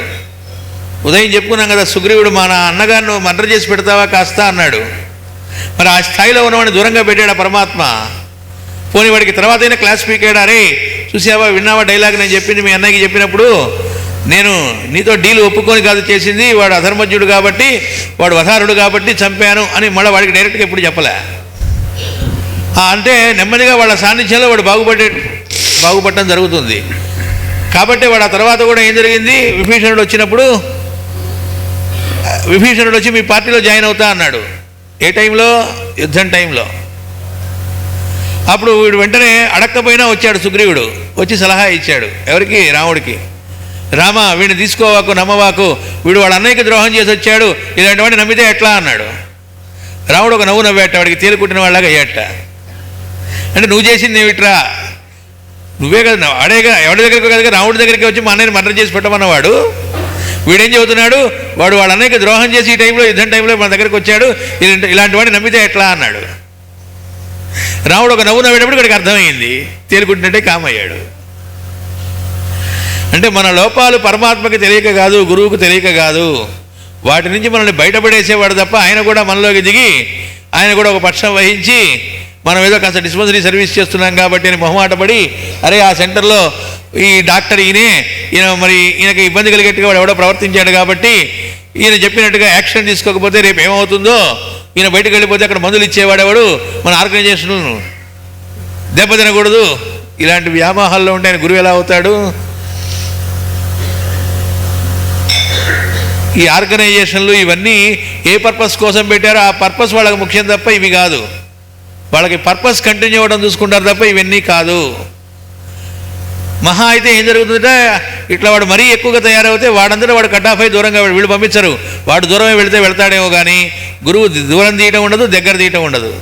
ఒకరిని దూరం పెట్టడం ఒకరిని దగ్గర పెట్టడం రెండు గురువుకు సంబంధించినవి కాదు. మనం చేరి దూరం పెట్టండి దగ్గర పెట్టండి ఇలా ఏం వాగినా ఈ మన ప్రభావాలు ఆయనకు పనిచేయటం ఉండదు, మన స్థాయిలోకి ఆయన దిగజారటం ఉండదు. క్యాలెండర్లో పేజీలు లాంటివి అన్నారు, వాళ్ళకి అసలు వీటి మీద మమకారాలే ఉండవు. ఈ ఆర్గనైజేషన్స్ వీటి మీద వాళ్ళకి కావాల్సింది ఆ వర్క్ అనేది, కంటిన్యూటీ ఆఫ్ వర్క్, అది చక్కగా జరుగుతుందా లేదా అనేది తప్ప ఇంకోటి ఉండదు. బ్లావెట్స్కి అనేటువంటి ఆవిడ ఈ చక్కగా వర్క్ సాగడానికి ఆర్గనైజేషన్ వాళ్ళు అడిగితే పెట్టింది, థియోసాఫికల్ సొసైటీ అని. ఆ తర్వాత దానిలో కూడా మళ్ళా ఇంకో రకమైన తేడా కనబడేటప్పటికి ఆవిడ రిజైన్ చేసి వెళ్ళిపోయింది. అరే నేను పెట్టిన దాని నుంచి నేనే రిజైన్ చేసి వెళ్ళిపోతే ఎట్లా, నలుగురు ఏమనుకుంటారనేది ఆవిడకి లేదు. వివేకానంద స్వామి పాశ్చాత్య దేశాలన్నీ తిరిగి వచ్చిన తర్వాత రామకృష్ణ మఠం రామకృష్ణ మిషన్ అని రెండు స్థాపించాడు. దానికి బ్రహ్మాండంగా ఫండ్స్ వచ్చినాయి. ఆ రోజుల్లో పెద్ద పెద్ద వాళ్ళు ఇచ్చారు, విదేశాల నుంచి వచ్చింది, ఇక్కడ కూడా చాలామంది ఇచ్చారు. వాటితో కొన్ని బిల్డింగులు కూడా కట్టారు. అంటే ఈ వర్క్ అవి జరగడానికి కొన్ని కావాల్సి వస్తాయి కాబట్టి కలకత్తాలో కొన్ని బిల్డింగ్స్ అవి కట్టారు. ఆ తర్వాత ఉన్నట్టుండి ప్లేగు వ్యాధి అనే వ్యాధి వచ్చింది కలకత్తాలో. ఆ ప్లేగు వ్యాధి ప్రబలి 100 మంది చనిపోతూ ఉన్నారు. పరిస్థితి చాలా దారుణంగా ఉంది. రెక్కాడితే కానీ డొక్కాడినటువంటి సామాన్యులు ఎవరైతే ఉన్నారో వాళ్ళు ఎక్కువగా ఎఫెక్ట్ అయ్యారు వాటికి. అప్పుడైనా ఒక్కసారిగా అక్కడికి వెళ్ళిపోయి వాళ్ళకి సేవలు చేస్తూ ఉన్నాడు. చేస్తూ ఉంటే మరి వాళ్ళందరికీ కూడా తిండి కావాలి, వాడు అడ్డం పడి ఉన్నాడు, వాడు ఇప్పుడు జాబ్ చేసుకోలేడు, వాడికి ఆ రోజు కూలీ చేస్తేనే డబ్బులు వస్తాయి, కానీ వాడేమో బెడ్డనే ఉన్నాడు. మరి ఆ కుటుంబాలను ఎలా రక్షించడం?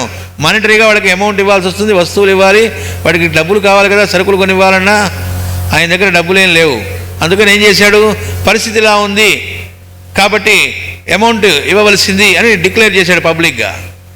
వాళ్ళు మొహమాట పడరు, ఎందుకోసం చేశాడు, ఆయన సొంతానికి కాదు వాళ్ళందరి కోసం అని పెడితే పెద్దగా అమౌంట్ ఏం రావట్లేదట. ఒక రోజు 2 రోజులు చూశాడు, అమౌంట్లు ఏం రావట్లేదు. వెంటనే ఏం చేశాడు ఆయన, మఠం కోసమని ఎంతోమంది ఇచ్చిన ఫండ్స్తో కట్టిన బిల్డింగుల్ని వేలం వేస్తున్నామని పేపర్లో ప్రకటన వేశాడు. అంటే అవి అమ్మేసి ఆ వచ్చిన డబ్బులతో వాళ్ళకి సేవ చేద్దాము అని. అప్పుడు పరిగెత్తుకొచ్చారట పెద్దవాళ్ళు, అమ్మ బిల్డింగ్లు అమ్మటం ఏంటండి అని. అప్పుడు ఆయన చెప్పాట, సజీవమైనటువంటి మనుషులు పోతూ ఉంటే ఈ నిర్జీవమైన భవనాలు ఎందుకు అన్నాడు ఆయన. ఇవి పెట్టుకున్నది ఎందుకు, వాళ్ళకి ఉపయోగపడటం కోసం సర్వీస్ యాక్టివిటీస్కి ఒక కేంద్రం పెట్టుకోవడానికి ఒక బిల్డింగ్ ఏర్పాటు చేసుకున్నాం, వాళ్ళకే ఉపయోగపడినప్పుడు ఈ బిల్డింగ్లు ఎందుకు అన్నారు. అందుకని వాళ్ళు ప్రాముఖ్యత ఇచ్చేది వేటికి కాదు.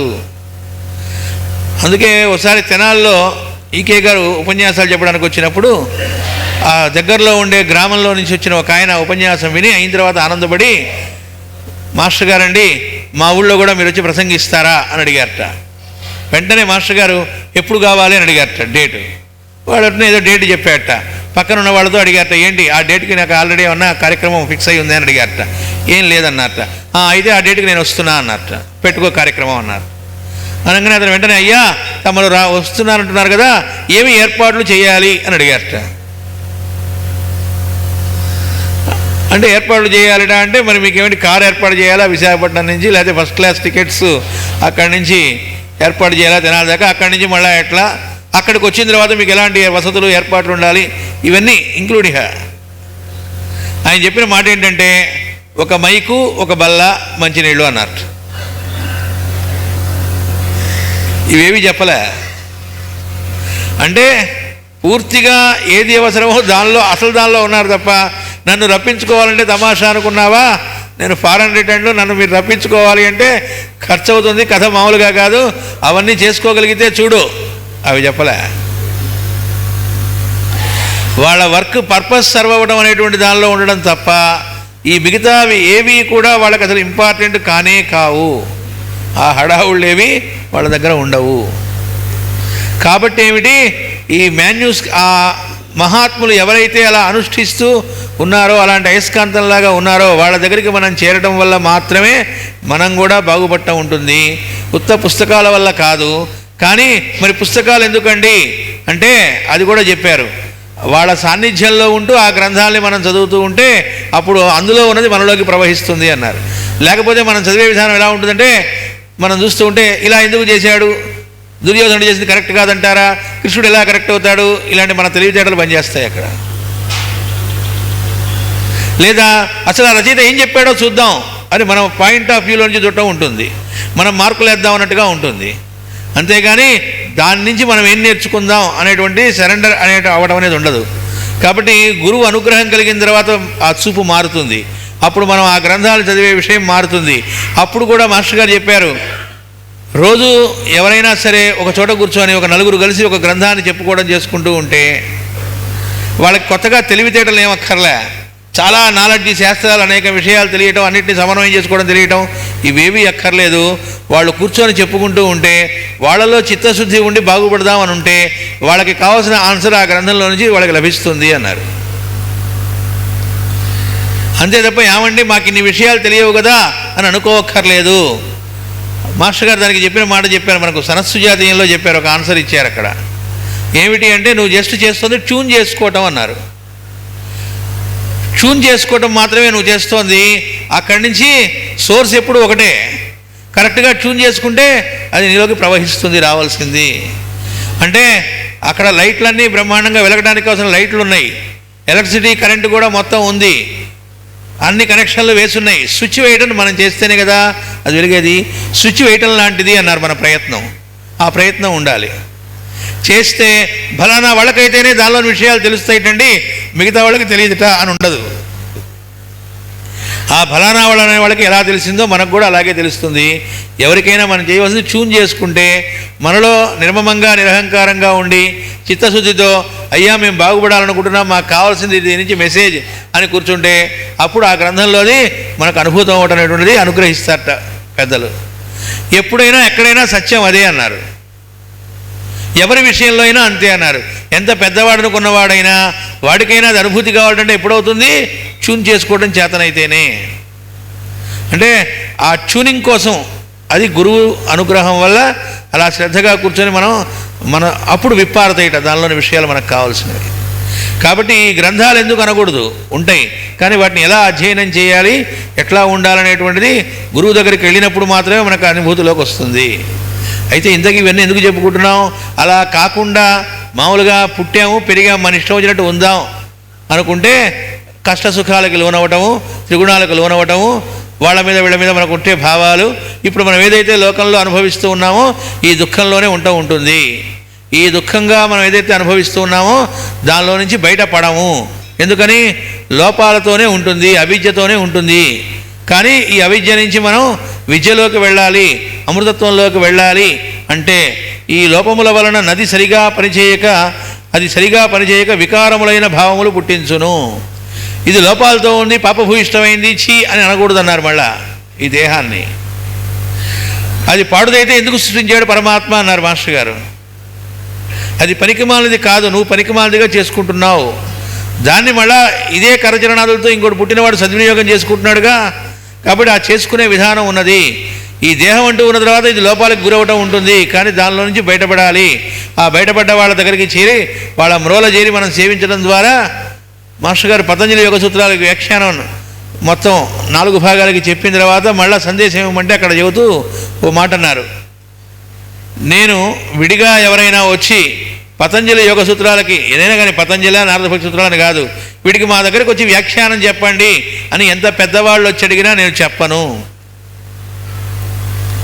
ఇక్కడ ఎందుకు ఇలా చెప్పానంటే ఇక్కడికి వచ్చిన వాళ్ళల్లో రకరకాల వాళ్ళు ఉన్నారు. ఇక్కడ కూడా అంటే బాగా జోక్స్ ఉంటాయి అని చెప్పి నవ్వుకుందామని వచ్చిన వాళ్ళు ఉన్నారు, సినిమా టికెట్ దొరక్క వచ్చిన వాళ్ళు ఉన్నారు, లేకపోతే ఈ కాసేపు మనశ్శాంతిగా ఉంటుంది లేదా మన బాధలు మర్చిపోవచ్చని వచ్చిన వాళ్ళు ఉన్నారు, లేదా ఈ చెప్పిన పాయింట్స్ రేపు మనం ఏదైనా పిహెచ్డీ చేస్తూ ఉంటే దానిలో వాటిల్లో ఉపయోగించుకోవడానికి కావాల్సిన మ్యాటర్ దొరుకుతుందని వచ్చిన వాళ్ళు ఉన్నారు. వాళ్ళకి తెలియదు ఏముంది, వీళ్ళెవరి కోసం ఇది నేను చెప్పలేదు అన్నారు. ఇది ఎందుకు చెప్పానంటే పంచపాండవులు మంచంకోళలాగా అన్నట్టుగా, అంటే పంచపాండవులు 5, మంచంకోళ 4. అట్లా కొద్దిమంది ఇక్కడ ఉన్నారు. వాళ్ళు ఎందుకున్నారు అంటే వాళ్ళు అది తాము అవ్వటం కోసం ఉన్నారు. అంటే ఈ చెప్పిన విషయాల్ని తెలుసుకోవడం కాకుండా అనుష్ఠించి తాము అది అవ్వటం కోసం కొద్దిమంది ఉన్నారు, వాళ్ళ కోసం ఇది చెబుతూ ఉన్నాను అన్నారు. ఇలా కాకుండా విడిగా చెప్పాలి అని ఎంత పెద్దవాళ్ళు వచ్చి అడిగినా ఎప్పుడు చెబుతానంటే నా బట్టలు ఉతికి పెట్టి మడతలేసి సేవలు చేస్తే చెబుతాను అన్నారు. అంటే అక్కడ అర్థం ఉతికించుకుంటానని కాదు, ఎంత ఉట్రవుడియంగా వచ్చినాయి అనుకోవాకండి, అది తాము అవ్వటం కోసం ఉన్నారు. కాబట్టి అంత విలువైన, అంటే పరమాత్మ ఈ భూమి మీదకి వచ్చినప్పుడు కాలక్షేపానికి రారుగా, వాళ్ళ టైం వాల్యుబుల్. ఏది ఒక్క మాట కానీ ఒక అక్షరం కానీ వృధా ఉండదు, ఒక్క సెకండ్ కూడా వృధా చేయటం ఉండదు. ఎందుకు ఇంతగా ఆయన అవన్నీ చెప్పారు. ఇప్పటిదాకా ఆయన అలా కంఠంతో ఇచ్చినవన్నీ మనం పుస్తకాలుగా కూడా వేసుకోవడం ఇంకా చేత కావట్లే. పుస్తకాలుగా వేసుకోవడం ఎప్పుడు, చదువుకోవడం ఎప్పుడు, అనుష్ఠించడం ఎప్పుడు అన్నట్టుగా ఉంటుంది. అలా అంతగా వాళ్ళు మొత్తం ఇచ్చారు. ఎందుకు ఇచ్చారు? కాలక్షేపానికి ఇవ్వలేదు, వాటి వృధా ఉండదు. ఏమంటే మరి ఆయన ఇచ్చేశారు, అయిపోయింది కదా, ఇప్పుడు ఆయన లేరు కదండి, మరి అప్పుడు ఉన్నవాళ్ళు విన్నారు, మరి ఈ చెవిలో నుంచి ఆ చెవిలోకి పోయి ఉంటుంది, ఎవడికి గుర్తుంటాయని, వృధా కదా అని అనుకుంటామని ఆ స్పీచ్లోనే ఆయనే చెప్పారు. ఏమనంటే ఇది కేవలం ఇక్కడ కూర్చొని విన్నవాళ్ళ కోసమే అనుకోకండి, నా దృష్టి ఇది కాదు, ఇంకా 30 ఏళ్ల తర్వాత దీని వాల్యూ ఏంటో మీకు తెలుస్తుంది అన్నట్టు. టాయం ఉంది, సిడీలో వినొచ్చు మనం. అంటే 30 ఏళ్ల తర్వాత తెలుస్తుంది అంటే అర్థం ఏంటంటే దాని వాల్యూ తెలుస్తుందని, 30 ఏళ్ల దాకే పనిచేస్తుందని కాదు. మనం బాగుపడదలుచుకుంటే ఎప్పుడు తీసినా ఇంకో 1000 ఏళ్ల తర్వాత తీసినా దానిలో నుంచి మనకు కావాల్సిన ఆన్సర్ దొరుకుతుంది. ఎందుకంటే అమృతత్వంలోకి వెళ్ళే మార్గం ఏంటో దానిలో ఇవ్వబడింది కాబట్టి. అందుకే చూడండి, మాస్టర్ గారి గ్రంథాలని చదువుకున్నంత మాత్రానే మనకు కొంతవరకు మార్పు వస్తుంది. అంతకుముందు మనం చేసిన తప్పులు మళ్ళీ చేస్తూ ఉంటాం, కానీ అవి గుర్తొస్తాయి. ఈసారి పుస్తకంలో మాస్టర్ గారు చెప్పిన గుర్తొచ్చి, అరే మనం పొరపాటు చేస్తున్నాం, మాస్టర్ గారు ఇది కరెక్ట్ కాదని చెప్పారు కదా, రైట్ యాటిట్యూడ్ ఇది కాదు కదా అని. అయినా చేస్తాం మొదట్లో, కొన్నాళ్ళు మనశ్శాంతి లేకుండా అవుతుంది, చీ అలా ఉందా అని నెమ్మదిగా ఉంటాం మొదలెడతాం. అంటే ఏంటి, కేవలం ఆయన గ్రంథాలను తీసి చదవటమో లేదా వింటమో చేయడం ద్వారా మనలో చాలా మార్పు రావడం అనేటువంటి అపారమైన అనుగ్రహాన్ని ఆయన వర్షించారు మన మీద. అంటే విన్న మాత్రం చేతనే, అదేదో గిరీష్ అని చెప్పినట్టు నాతో మాట్లాడటమే ఒక ఎడ్యుకేషన్ అన్నట్టు వాడు. అంటే మాస్టర్ గారి గ్రంథాలు చదువుకోవడం వింటమే చేస్తే అసలు ఎడ్యుకేషన్ వాడన ఎడ్యుకేషన్ కాదు, లిటరసీ కాదు, అది లిటరసీ. అసలైన ఎడ్యుకేషన్ అంటే అమృతత్వంలోకి వెళ్ళేటువంటి దానిలోకి మనలో ఆ ఉత్సాహం కలుగుతుంది, మొదలుపెట్ట బుద్ధి వేస్తుంది. కానీ మనం జారిపోతాం. అలా జారిపోకుండా ఉండడానికి, జారిపోకుండా ఆల్రెడీ ఆ స్థితిలో ఎవరైతే ఉన్నారో వాళ్ళ మ్రోల మనం చేరి వాళ్ళని సేవించాలి. ఒకటి కాళ్ళు ఎందుకండి పట్టుకోవడం అంటే ఆ కాంప్లెక్స్ నీలో ఉంది కాబట్టి అది తెగ్గొట్టడానికి అది ఒక్కటే మార్గం అన్నారు. అలా చేరి వాళ్ళని సేవిస్తేనే మనలో కూడా ప్రసరించేది, ఒకళ్ళ నుంచి ఒకళ్ళకి ప్రసరించేది తప్ప ఇంకో రకంగా కాదు. అందుకే ఇంకో మాట చెబుతున్నారు ఇక్కడ, అలా వాళ్ళ దగ్గరికి వెళ్లకుండా విడిగా మనం ఇది చేసుకొని పుస్తకాలు చదివేసుకుంటే సరి అయిన దారి మనకు రాదంటానికి, కరెక్ట్గా మనం పరిశుద్ధం కావడానికి ఉదాహరణ ఏమిటి చెప్పడానికి మాస్టర్ గారు ఒక ఎగ్జాంపుల్ ఇస్తున్నారు. వెంటనే, రేడియోలో ప్రసారమైన గానము దివ్యముగా ఉన్నను, మన రేడియో పెట్ట పాడుగానున్నచో గానము వికృతముగా వినిపించును కదా. ఇంతకంటే ఎగ్జాంపుల్ వేరే అక్కర్లేదు. అద్భుతంగా వాళ్ళు ట్రాన్స్మిట్ చేస్తున్నారు అక్కడి నుంచి, ఏ బాలమురళీ కృష్ణదో లేదా ఎంఎస్ సుబ్బలక్ష్మిదో కచేరీ చాలా అద్భుతంగా వస్తోంది, వాళ్ళు అద్భుతంగా పాడారు, ప్రసారం చేస్తున్నారు. కానీ వాళ్ళు ఎంత అద్భుతంగా పాడున్నా మన రేడియో కనెక్షన్ చెడిపోయింది అనుకోండి, అప్పుడు ఇక్కడ గుర్రు గుర్రు మన శబ్దం వస్తుంది అనుకోండి, ఆ లోపం ఎక్కడున్నది? అక్కడ లేదు, మన దగ్గర తేడాగా ఉంది. కాబట్టి మనలో ఉన్న తేడాల్ని సవరించుకోవడం అనేటువంటిది చేయకుండా మనం తెలుసుకుందాం అనుకుంటే, అవతల ఉన్నది ఎంత మధురమైందైనా, పట్టుకున్నది రామాయణమైనా వీడికి అందులోది అందదు. దీనికి ఉదాహరణ మాస్టర్ గారు ఇచ్చిన ఎగ్జాంపులే ఉంది. జరిగినదే ఒక ఇన్సిడెంట్ ఇచ్చారు. ఒక ఆయన్ని ఓ చోట రామాయణం చెప్పమని పిలిచారు 40 రోజుల పాటు. అద్భుతంగా అసలు రాముణ్ణి కళ్ళకు కట్టి సాక్షాత్కరించాడు అన్నట్టుగా చెప్పాట 40 రోజులు. అంతా అయిన తర్వాత పౌర సన్మానం అని చెప్పి ఆయనకి సన్మానం చేస్తూ ఉన్నారట. చేస్తూ ఆయన్ని బంగారు కాసులతో అభిషేకం చేశారట. అంటే నెత్తిన కాసులు పోసల్లా స్వర్ణాభిషేకం చేశారు. చేసి అవన్నీ ఆయనకి ముందు నెత్తిన పోసారు కాసేపు, ఆ తర్వాత అవన్నీ ఏరి కింద తీసి ఒక ప్లేట్లో పెట్టి ఇస్తున్నారట. ఒక వెండి ప్లేట్లో, బంగారం చాలా ఉంది ఇస్తున్న క్వాంటిటీ, వెండి ప్లేట్లో ఇస్తున్నారు. వెండి ప్లేటు అనేది చిన్న ఖరీదు, అంత బంగారం చాలా ఎక్కువ ఖరీదు, సంబంధం లేదు. ఆ పుచ్చుకుంటున్నటువంటి ఆయన ప్లేట్తో సహానా కాకుండానా అని అడిగాట.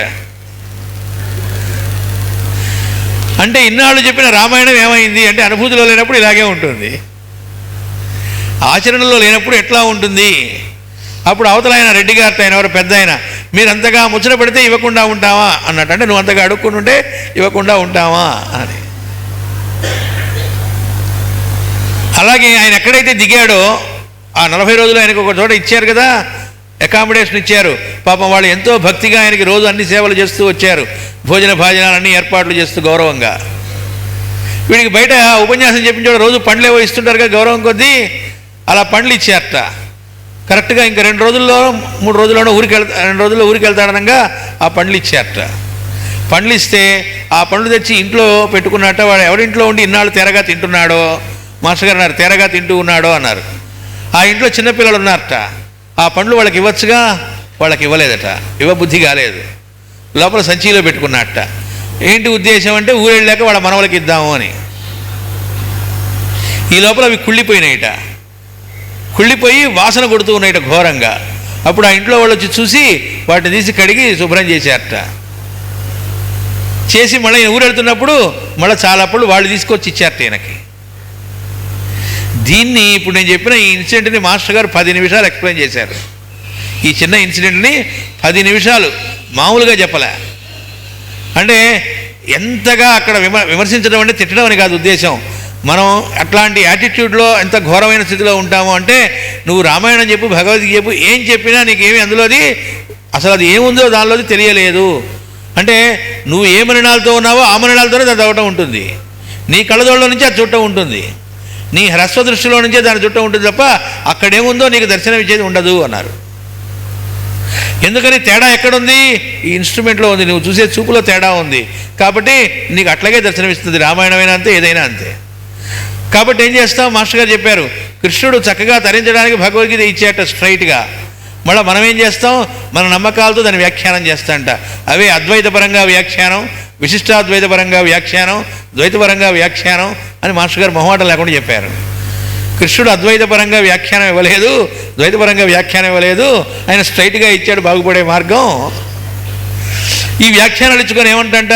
ఈ అద్వైతపరంగా సాధన చేస్తేనే మోక్షం అంటంట, ఈ ద్వైతపరంగా, ఈ విశిష్టాద్వైతపరంగా. అందుకని మాస్టర్ గారు వ్యాఖ్యానం మనం చూస్తే ద్వైత అద్వైత విశిష్టాద్వైతాలు వీటిల్లో కొట్టుకునేట్టుగా ఏం లేవు. ఏదో ఒక దానికి బందీకృతమై అందులో నుంచి చుట్టం అనేటువంటి హ్రస్వ దృష్టి అన్నారు, కళ్ళజోడు నుంచి చుట్టం అనేటువంటిది ఉంటుంది. ఎంతటి పెద్దవాడు అనుకున్నవాడు మామూలు వాళ్ళ వాడికి వ్యాఖ్యానాలు రాసింది భగవద్గీతకి ద్వైతపరంగా రాసిన వాడంటే మామూలు వాడు రాస్తాడా? విశిష్టాద్వైతపరంగా రాసేంటే మామూలు వాడు రాస్తారా? అద్వైతపరంగా రాసేంటే మామూలు వాడు రాశారా? వాళ్ళకి ఎంత తెలుసు? ఎంతటి వాడైనా పడిపోయినట్లే, జారిపోయినట్లే. మనం ఒక్కసారి జీర్ణించుకోలేకపోవచ్చు, కాదులేండి అని అనిపించవచ్చు, కానీ సత్యం అదే. నేను నమ్మను, వెయిట్ చేయి. మన నమ్మకాలతో, మన విశ్వాసాలతో, మన లైక్స్ అండ్ డిస్లైక్స్తో సంబంధము లేదు, సత్యం అంతే. కాబట్టి ఏంటి, ఇది మనం ఇన్స్ట్రుమెంట్ని పరిశుద్ధి చేసుకోకపోతే అద్భుతమైనటువంటిది అక్కడి నుంచి వస్తూ ఉన్నా. ఇప్పుడే చెప్పారు కదా, రేడియోలో వస్తూ ఉన్నా. మన రేడియోలో లోపం ఉన్నప్పుడు అది వినలేనట్టుగా, మనలో లోపం ఉన్నప్పుడు అది ఎంత అద్భుతమైన గ్రంథమైనా ఏది ఇచ్చినా మనలో నుంచి చుట్టం మన కంపే అది కొడుతూ ఉంటుంది. దానికి సింపుల్గా ఇంకో ఎగ్జాంపుల్ ఇచ్చారు. గంగానదికి వెళ్ళామనుకోండి, బ్రహ్మాండంగా హరిద్వారంలో ప్రవహిస్తూ ఉంది, చాలా అద్భుతంగా ఉంది గంగానది, ఫ్రెష్గా ఉంది, చక్కటి అలా బ్రహ్మాండంగా ప్రవహిస్తోంది, బాగానే ఉంది.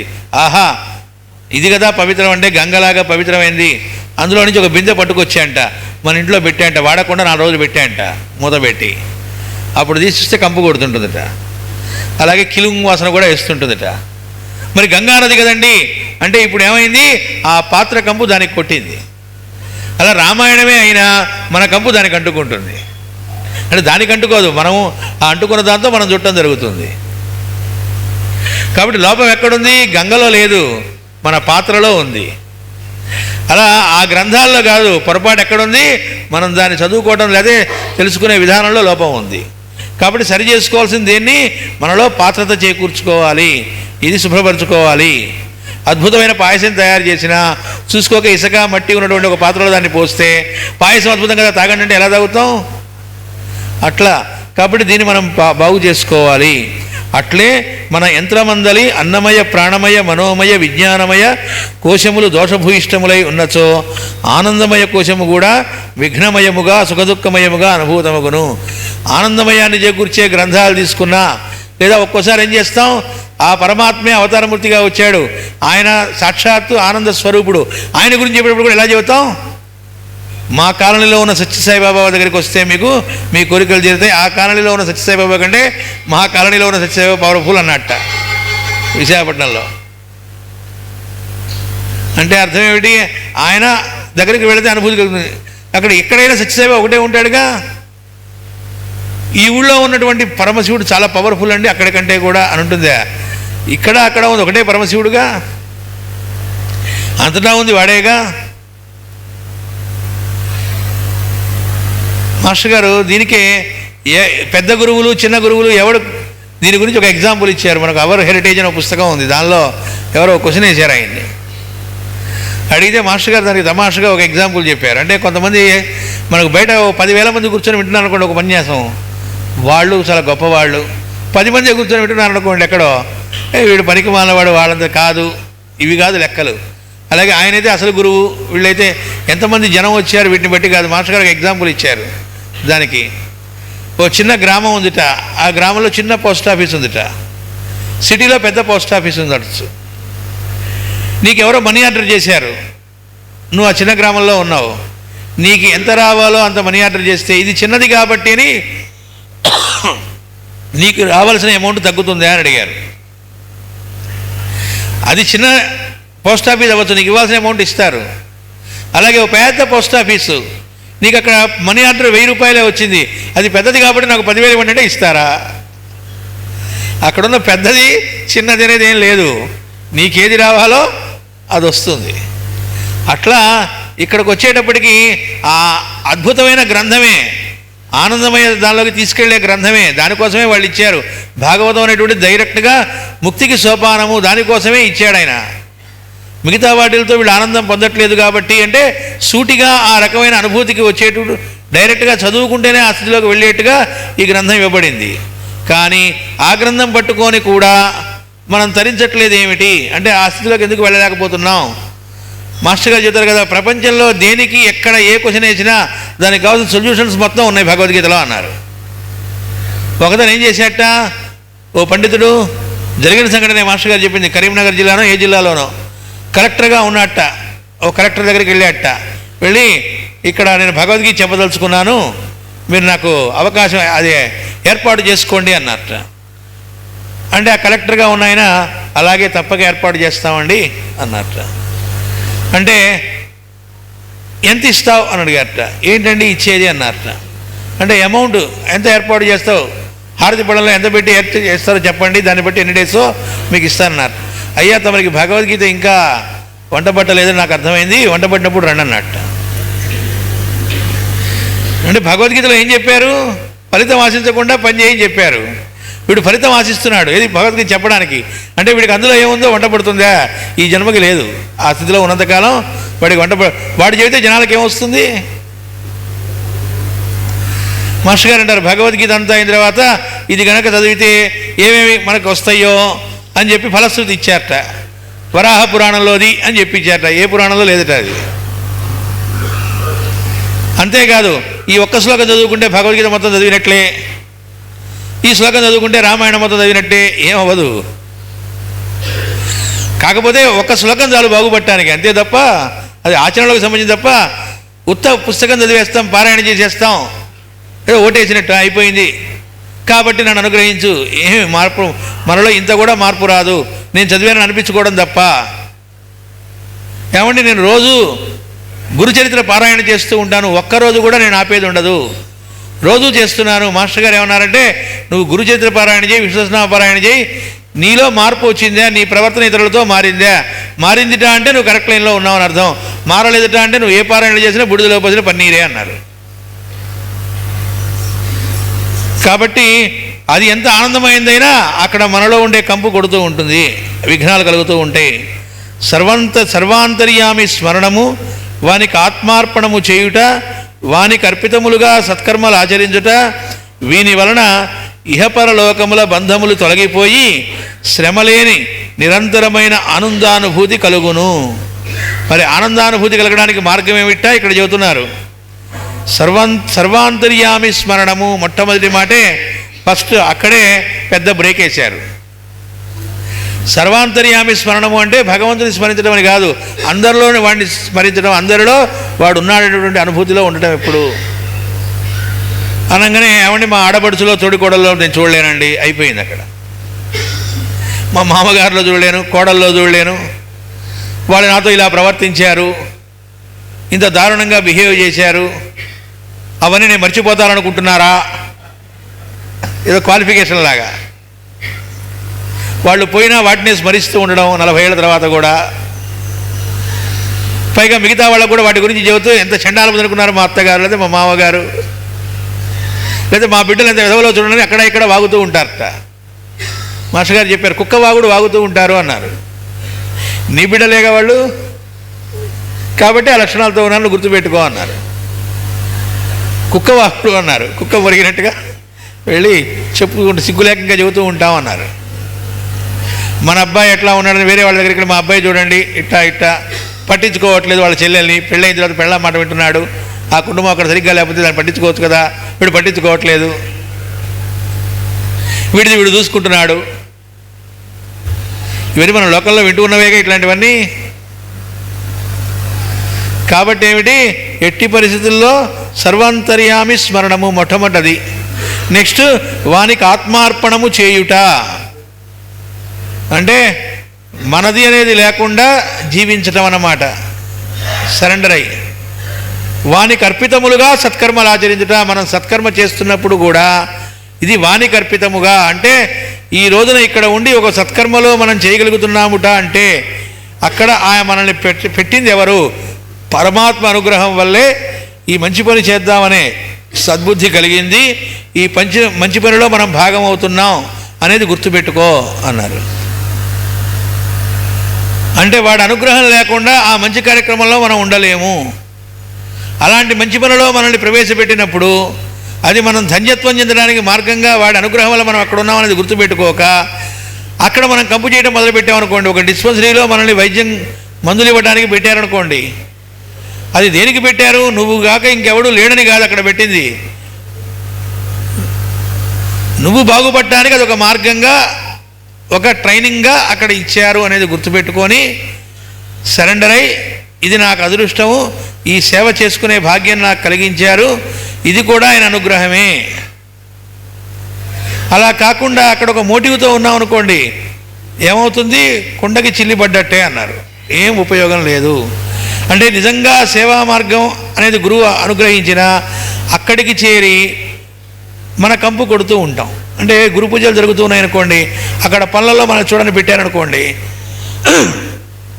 దానిలో ఏం చేస్తాం మనం? ఒక్కసారిగా ఇది నేను చేస్తున్నాను, నా కంట్రోల్లో ఉండాలి, అందరూ పవర్ అంతా నా చేతిలో ఉండాలి, నేను మెయిన్ అయి ఉండాలి అని లోపల అనిపించింది అనుకోండి, ఆ గురువు గారు కనుక ఉన్నట్టుండి ఒక్కసారిగా ఈసారి నువ్వు కాదు వాళ్ళు నిర్వహిస్తారు ఈ గురు పూజలు, ఒక సెంటర్లో ఉన్నట్టుండి గురు పూజలు ఒకళ్ళు నిర్వహిస్తూ ఉంటే మిగతా వాళ్ళు సహకరించట్లేదు అనుకోండి. ఎందుకు సహకరించట్లేదంటే మేమేంటో తెలిసి రావాలి, మేము సహకరిస్తుంటే వీళ్ళు చేయగలుగుతున్నారు అనుకున్నామంటే అర్థం ఏమిటి? గురు పూజలు మనం చేస్తున్నాం అనే భావన కలిగిందని అర్థం. గురు పూజలు ఎవరు నిర్వహిస్తోంది? మాస్టర్ గారే నిర్వహిస్తున్నారు, పరమగురులు నిర్వహిస్తున్నారు, మనం అందులో పాలు పంచుకుంటున్నాం, మన భాగ్యం అంతే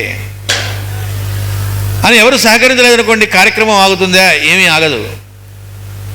విశాఖపట్నం గురు పూజల్లో ఒకసారి వంట వాళ్ళకు వచ్చింది అలాంటి ఆలోచన. ఏమని? ఇంత తక్కువ అమౌంట్కి చేస్తామో మనం, ఇంకా అంటే ఆశ పుట్టింది. చక్కగా చేస్తున్నారు, వాళ్ళకి న్యాయంగా ఎంత ఇస్తే మంచిదో అంత అమౌంట్ మాస్టర్ గారు ఇస్తున్నారు, అది వాళ్ళకి తెలుసు. అంతేకాదు దీనివల్ల వాళ్ళకి మన మాస్టర్ గారి మార్గంలో ఉంటున్న వాళ్ళు 100 మంది, చాలామంది వాళ్ళ ఇళ్లలో పెళ్ళిళ్ళకి, పేరెంటాలకి, రకరకాల కార్యక్రమాలకు కూడా వీళ్ళనే పిలుస్తూ ఉన్నారు. వాళ్ళకి శుభ్రంగా చాలా చక్కగా తిరుగు లేకుండా ఆదాయం వస్తుంది, హ్యాపీగా ఉన్నారు. కానీ ఉన్నటువంటి పురుగు పుట్టింది. మనం గనక లేకపోతే, ఎందుకని 6-7 వేల మంది భోజనాలు అయ్యేవాళ్ళు గురు పూజల్లో ఆ రోజుల్లో. కాబట్టి మనం గనక లేకపోతే ఇంత చాకరీ ఎవడు చేసి వీళ్ళకి చేస్తాడు కాబట్టి అని చెప్పి ఒక్కసారిగా ఊహించని అమౌంట్ చెప్పారట. అది కూడా ఎప్పుడు? కరెక్ట్గా రేపు గురు పూజలు అన్నప్పుడు చెప్పారట. ఇంతైతే వస్తాం లేకపోతే రాం అన్నారు, స్ట్రైక్ చేసినట్టు. అనేటప్పటికీ మాస్టర్ గారు వాళ్ళతో ఇంకా వాదించడం వచ్చి చెప్పారట, ఏమండి ఇలా అంటున్నారు వాళ్ళు అని. అనగానే మాస్టర్ గారు ఏంటి మరి మీరు దిగి చేస్తారా అని అడిగారట. మీరు చేయమంటే చేస్తాం అంటే, ఆయన చేయమంటే మేము చేయమంటారా అనలే, ఇది చెప్పిన వాడు కూడా. మీరేం చేయితే అది అన్నారు, అయితే దిగండి చేయండి అన్నారట. ఎట్లా మరి చేయటం అంటే? అన్ని వంట చేయటం అంటే ఇంట్లో వంట చేయడం కూడా వచ్చున్నా, ఓ 10 మందికి వంట చేయడం వచ్చిన వాడిని ఉన్నట్టుండి 6 వేల మందికి చేయమంటే ఎంత ఉప్పు వేయాలి, ఎంత కారం ఎలా తెలుస్తుంది? తమాషా నాది. చేయమన్నది ఎవరు? గురువు గారు. కాబట్టి అంతా బాగానే ఉంటుంది, మనంగా చేస్తోంది, మనం ఇన్స్ట్రుమెంటల్ అనుకున్నారు. ఎప్పుడు ఎంత టేస్ట్ వచ్చింది ఆ సంవత్సరం. వాళ్ళు అక్కడ ఏం చేశారు? ఆ బయట ఉన్నటువంటి వాళ్ళు ముందు అసలు అది కూడా జరగలే, వేరే వంట వాళ్ళని ఏర్పాటు చేయమన్నారట, వేరే వంట వాళ్ళని పిలిచారట. వాళ్ళు వచ్చి మొదట 10వ తారీఖు ఉదయించడానికే దడుచుకున్నారట, వాళ్ళు పారిపోయారట, వాళ్ళు ఇంకా లేరు సాయంత్రానికి. ఇక నెక్స్ట్ ఇలా వేరే వాళ్ళని పిలిచారట అని తెలిసి వీళ్ళు బయట దారి కాచారట, ఇంకెవరిని రానివ్వకుండా ఉందామని. చూస్తున్నారు 11వ తారీఖు వచ్చింది, బయట నుంచి ఎవరు రావట్లేదు, వంటలు అవుతున్నాయి, అందరు తింటున్నారు. అంటే లోపల ఎవరో చేస్తున్నారు, పిల్లకాయలు వీళ్ళు చేస్తే చేస్తారేమోలే, అనంతకృష్ణ గారు, బుజ్జి గారు వీళ్ళే దూకి చేస్తూ ఉంది వంటలు. ఎన్నాళ్ళు చేయగలుగుతారు అని 3 రోజులు వెయిట్ చేశారట. 3 రోజులు మామూలుగా జరిగింది. గురు పూజలు అయినాయి, అందరూ ఎంతగా రుచిగా ఉన్నాయండి, ఎప్పుడు ఎంత రుచిగా ఉన్నాయని ప్రతి వాళ్ళు కామెంట్ కూడా చేయటం. అలా ఒకేడు కాదు, వాళ్ళు 2 ఏళ్ళు 3 ఏళ్ళు ఆ ప్రయత్నం చేశారట. 3 ఏళ్ళు ఏం ఆగలే. అంటే మన వల్ల ఈ గురు పూజలు మన వల్ల అనుకుంటే ఎంత ఇదిగా ఉంటుందో ఆయన చూపెట్టారు అక్కడ. ఈ 3 ఏళ్ళు అయిపోయిన తర్వాత ఏమైంది? వాళ్ళు వచ్చి కాళ్ళ మీద పడ్డారు. ఈ లోపల ఏం జరిగింది? వాళ్ళకి ఎక్కడ ఎవరు పిలవటం లేదు విడిగా, బయట కూడా. మనవాళ్లే కాదు, అసలు వాడికి బయట కూడా ఏమీ రావట్లే. దాంతో అడుక్కు తినే పరిస్థితికి వచ్చింది, పరమ దారిద్ర్యమైన స్థితిలోకి వచ్చింది. వచ్చి కాళ్ళ మీద పడ్డారట, అయ్యా గురువు గారు మమ్మల్ని అనుమతించండి అంటే అప్పుడు ఆయన అన్నట్ట, నేను మిమ్మల్ని తిరస్కరిస్తే కదా అనుమతించడానికి, మీ అంతటా మీరు వెళ్ళారు కాబట్టి మళ్ళీ వచ్చి చేసుకోండి. అప్పుడు మళ్ళా లైన్లో పడ్డారు. దీన్ని మాస్టర్ గారు ఇంకా నసాళానికంటేట్టుగా ఇంకో ఉదాహరణ చెప్పారు. అదే ఆయన మనకి నేర్పడానికి ఏం చేస్తారంటే ఆయనే ఎగ్జాంపుల్ చెప్పుకుంటారు. కృష్ణమాచార్యులు అనుకుంటూ ఉంటాడు నా వల్ల గురు పూజలు అవుతూ ఉంటాయని, అందుకని నా వల్ల కాదు, మన వల్ల ఒకటి వల్ల అయ్యేది కాదు, ఇది పరమాత్మ పరమగురు అనుకుంటే అవుతున్నాయని తెలియజేయడానికి అన్నట్టుగా గురు పూజలు కరెక్ట్గా ఇంకా 4-5 రోజుల్లో ఉన్నాయి. అన్ని డైరెక్షన్స్ ఇవ్వాలి కార్యకర్తలకి, మొత్తం చేయాలి. ఆ పరిస్థితిలో ఉండగా పాకాలపడి గురువు గారు వచ్చి ఎక్కన్నారు జీపు. ఆయన ఎక్కమంటే ఎక్కడమే, ఎక్కి వెళ్ళిపోయారు. అయ్యో గురు పూజలు ఎట్లా, మనం లేకపోతే 4-5 రోజుల్లో గురు పూజలు, మరి ఏర్పాట్లు ఇవన్నీ ఉండాలి కదా, ఎట్లా? ఆయన రమ్మన్నారు, ఎక్కేసారు, వెళ్ళిపోయారట. 10వ తారీఖు రాత్రికి తీసుకొచ్చి దించారట. మరి 11 నుంచి గురు పూజలు అంటే ఏర్పాట్లు అప్పటికప్పుడు ఎలా అవుతాయి? వచ్చేటప్పటికి బ్రహ్మాండంగా అన్ని ఏర్పాట్లు అయి ఉన్నాయిట, అన్నీ వచ్చున్నాయిట. అక్కడ మాస్టర్ గారు అంటారు, మరి మనం లేకపోతే ఇవన్నీ ఎట్లా జరిగినాయి, ఇంకా బాగా జరుగుతాయి అన్నారు. ఇది కృష్ణమాచార్యులకు అర్థం కావడానికే మహాత్ములు ఇలాంటి లీల చూపెడతారు. కాబట్టి పాకాలపట్టి నన్ను తీసుకెళ్లారు అంటే ఇది ఆయన ఎందుకు చెప్పారంటే అక్కడ ఉన్న వాళ్ళలో కొంతమంది కనిపించింది, మనం లేకపోతే మనం నిర్వహిస్తున్నాం కాబట్టి గురు పూజలు జరుగుతున్నాయని ఎవరికో అనిపించింది. కాబట్టి వాళ్ళు ఈ మాయ చేశారంటే, ఈ నాటకం పన్నారంటే, అరే కృష్ణమాచార్యులు గారు లేకపోతేనే ఆగట్లేదు, నువ్వు నేనెంత అన్నవాడు కనిపిస్తుందిగా. అంటే మాస్టర్ గారికి అనిపించిందని కాదు, అనిపించిన వాళ్ళకి జ్ఞానోదయం కలగడానికి వాళ్ళు అప్పుడప్పుడు ఇలా చేస్తూ ఉంటారు. కాబట్టి ఏంటి, అక్కడ మనం ఉండటము, ఆ వర్క్లో ఉండడం అనేటువంటిది మనం ధన్యత్వం చెందడానికి తప్ప, మనం లేకపోతే అక్కడ ఆగుతాయి అనుకున్నా, లేకపోతే మన వల్ల అనుకున్నా ఏం జరుగుతుంది అంటే మళ్ళా డేంజర్. అందుకని వానికి అర్పితములుగా సత్కర్మలు ఆచరించుట, అవి సత్కర్మలే వానికి అర్పితములుగా, వాడి అనుగ్రహంతో మనం ఇవి చేయగలుగుతున్నాం, సామర్థ్యం మనది కాదు. ఉదాహరణకి అర్జునుడు ద్వారక మునిగిపోతుంది 8 రోజుల్లో, కాబట్టి ఇక్కడ ఉన్నటువంటి వాళ్ళని తరలించి కాపాడవలసింది అని చెప్పి కృష్ణుడి సందేశంగా అర్జునుడికి వస్తుంది. అర్జునుడు వచ్చి వాళ్ళని తీసుకెళ్తూ ఉంటాడు. తీసుకెళ్తూ ఉంటే కొంతమంది దారి దోపిడీ గంట వచ్చి అటాక్ చేస్తారు. అక్కడ ఉండే ఆడవాళ్ళని తీసుకెళ్ళి వాళ్ళు పాడు చేస్తారు కూడా. వాళ్ళని ఎదిరించలేక ఓడిపోతాడు అర్జునుడంతటి వాడు. అప్పుడు ఆయన అనుకున్నట్టు, ఇదేమిటి, మహాభారత యుద్ధం చేసి జైత్ర యాత్ర చేసి అంతకుముందు ఎన్ని యుద్ధాలు చేశాడు, మహాభారత యుద్ధం ఏమిటి తమాషాన, అంత ఇది చేసిన వాడు మామూలు వాడు అనుకున్న దారి దోపిడీ గంట చేతిలో ఓడిపోవడం ఏమిటి అని బాధపడుతూ ఉంటే అప్పుడు వేదవ్యాసుడు చెప్పేటారే, పిచ్చివాడా, నీ ద్వారా ఏ మహత్కార్యాలు జరగవలసి ఉందని భగవంతుడు నిర్ణయించాడో అవి జరిగేటప్పుడు వాడు పనిచేసింది నీ ద్వారా కాబట్టి అవి జరిగినాయి. అది జరగవలసిన ఆవశ్యకత నీలో లేనప్పుడు నువ్వు ఎంతటి వాడవైనా అవి జరగవు. కాబట్టి ఎక్కడైనా మన ద్వారా ఒక వర్క్ జరుగుతూ ఉంటే నేను కాబట్టి ఇదంతా జరుగుతూ ఉంది అని అనుకోవాకు, అది సత్యం కూడా కాదు, వాడి అనుగ్రహం వల్ల నీ ద్వారా ఇది జరుగుతూ ఉంది. ఎప్పుడైతే నా ద్వారా అనుకున్నావో తేడా వస్తుంది, జాగ్రత్త. కాబట్టి వానికి అర్పితములుగా సత్కర్మలు ఆచరించుట, వీని వలన ఇహపరలోకముల బంధములు తొలగిపోయి శ్రమలేని నిరంతరమైన ఆనందానుభూతి కలుగును. అప్పుడు ఆనందానుభూతి శ్రమతో రాదు, అది శ్రమతో కూడింది కాదు, అది అనుభూతం అవుతుంది, తెలియటం కాదు, అనుభవంలోకి వస్తుంది.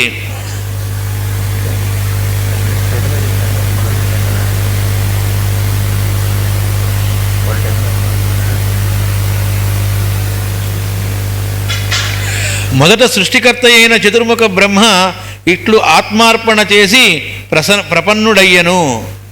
దీనిలో మొట్టమొదట అయినవాడెవడు? బ్రహ్మగారే. నేను చెప్పారు కదా, బ్రహ్మని కూడా ఆయన మాయ చేయడానికి క్వశ్చన్ వేశాడు. నిన్ను చూస్తే నాకు ముచ్చటేస్తుంది, నీ తపస్సు చూస్తే ఏ వరం కావాలో కోరుకో అన్నాడు. మాస్టర్ గారు చెప్పారు కదా, వరం కోరుకో అంటే చెప్పింది ఆయనప్పుడు వరం కోరుకోవాలి, కోరిక తప్పు నిజమే, మరి ఆయనే కోరుకోమంటున్నాడుగా. కాబట్టి ఏం కోరాట, తన కోసం అడగలే. అక్కడ కూడా మళ్ళా అయ్యా నువ్వు చేయమన్నావు కాబట్టి ఈ సృష్టికర్మ నా ద్వారా నేను చేస్తూ ఉంటా, బాగానే ఉంది, కానీ నేను చేస్తున్నాననే భావన లేకుండా నా ద్వారా జరుగుతూ ఉంది అనేటువంటి ఎరుక ఎప్పుడూ ఆ స్మరణలో నేను ఉండేటట్టుగా, ఇది నేనేగాక నా సృష్టి జీవులకు కూడా దీన్ని అనుగ్రహించవలసింది అన్నట్ట.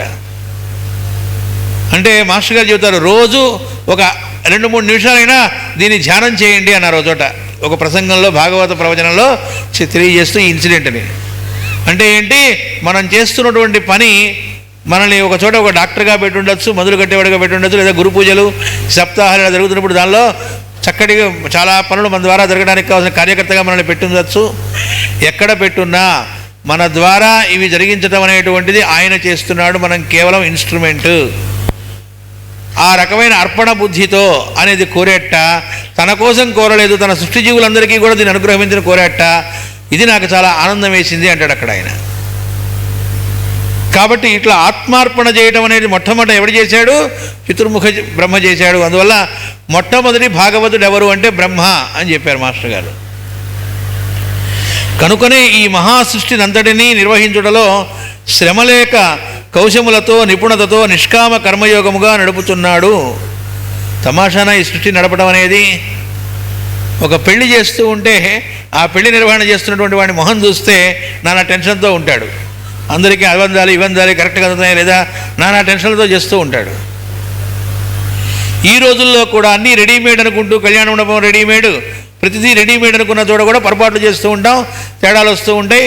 అరే ఇది చేయలేకపోయాం అది చేయలేకపోయాం. ఇలా ఉంటే భగవంతుడి సృష్టిలో లోపాలు ఉన్నాయా అంటే, సృష్టికర్త చేస్తున్న ఈ సృష్టి ఎంత అద్భుతంగా నడుస్తోంది, ఇవాళ కొద్దిగా లేటుగా వస్తాడండి సూర్యుడు అని అనుందా? ఈసారి వర్షాకాలం అంటే మన ప్రకృతిని మనం పాడు చేసుకోవడం వల్ల సీజన్స్ మనకు లేట్ అవ్వచ్చేమో, కానీ సీజన్స్ ఆ వరుస క్రమం అంతా వాటి సృష్టిలో ఏదుందో అది అలాగే జరుగుతూ ఉన్నాయి. ఇంత కూడా తేడా లేకుండా జరుగుతూ ఉంది. అది ఎలా అలా జరుగుతూ ఉంది? మహా కౌశలంతో నిపుణతతో ఎలా చేయగలుగుతున్నాడు? అది కూడా నిష్కామ కర్మయోగముగా నేను చేస్తున్నాను అనేటువంటి భావన లేకుండా చేయగలుగుతున్నాడు. సృష్టిలో జీవులు కూడా వివేకము కలిగి ఇట్లే ఆత్మార్పణ చేసుకునినచో ఆ బ్రహ్మగేయుడికి జరిగిన సద్బుద్ధి మనకు కూడా కలిగి మనం కేవలం ఇన్స్ట్రుమెంట్, ఇక్కడ మనల్ని పెట్టడం అనేటువంటిది మన ధన్యత్వానికి ఇది మార్గం తప్ప మనం లేకపోతే జరగదనేది కాదు. మాస్టర్ గారు ఎప్పుడు చెబుతారు కదా, నేను లేకపోతే ఎట్లా జరుగుతుంది అంటే, నువ్వు లేకపోతే నీకంటే ఇంకా సమర్థుడైన వాడు అక్కడ ఉండి పనిచేసేవాడు, గతి లేక నువ్వు ఉన్నావని గుర్తుపెట్టుకో అన్నారు. కాబట్టి అలాంటి వివేకం కలిగి ఇట్లే ఆత్మార్పణ చేసుకున్నచో తన జీవిత నిర్వహణం అప్రయత్న సాధ్యమై సంసార బంధములు అంటక సాగిపోవును. అప్పుడు వీడి జీవితానికి సంబంధించిన నిర్వహణ ఉంటుంది, అది అప్రయత్నంగా సాగుతుందట. అంటే నలుగురి కోసం వీడు జీవించడం ఎప్పుడైతే మొదలు పెడతాడో వీడికి కావాల్సింది ఆటోమేటిక్గా లభిస్తుందట, దానికోసం చూడవలసిన అవసరమే లేదు. సంసార బంధములు అంటక సాగిపోవును. వాడి సంసారంలోనే ఉంటాడు మనతో పాటు, కానీ అవేవి అంటవు, సాగిపోతుంది. మరి మాస్టర్ గారిని జాబ్ మానేయమంటే మానేశారు, మరి రేపటి నుంచి ఎట్లా కుటుంబం మానేస్తే?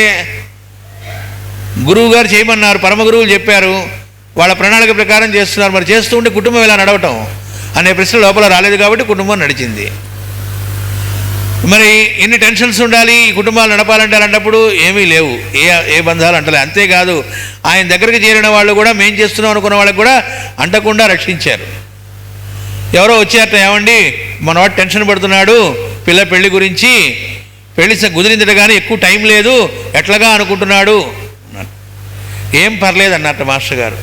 ఏం పర్లేదంటారు? ఈయన ఏమైనా ఇస్తున్నాడు డబ్బులు? ఏం పర్లేదంటే అక్కడ పనులు ఎలా అవుతాయి? వెళ్ళారట, ఆల్రెడీ కళ్యాణ మండపాలన్నీ ఫిక్స్ అయి ఉన్నాయట, ఎక్కడ డేట్స్ ఏమీ లేవుట. ఎట్లా అంటే ఏం పర్లేదు నేను అన్నారు కదా, వెళ్ళేటప్పటికి వాడెవడో కబురు చేసేట, మొన్న మీరు వచ్చి అడిగారు కదండి మా దగ్గర వాళ్ళు ఎవరో క్యాన్సిల్ చేసుకున్నారు ఉన్నది అని. వాడి దగ్గర డబ్బులు కూడా లేవుట, ఉన్నట్టుండి వాళ్ళు వీళ్ళు సర్దుబాటు చేసి ఇది కూడా తీసుకోవడానికి ఇచ్చారట. బ్రహ్మాండంగా పెళ్ళేది వీడు కూడా చూసేట.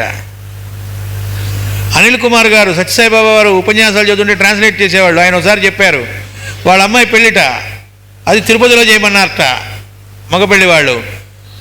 తిరుపతిలో చేయమంటే ఆయనకు ఆ ఊరు అవగాహన ఏం లేదు. సరే ఏర్పాట్లన్నీ చేయాలి.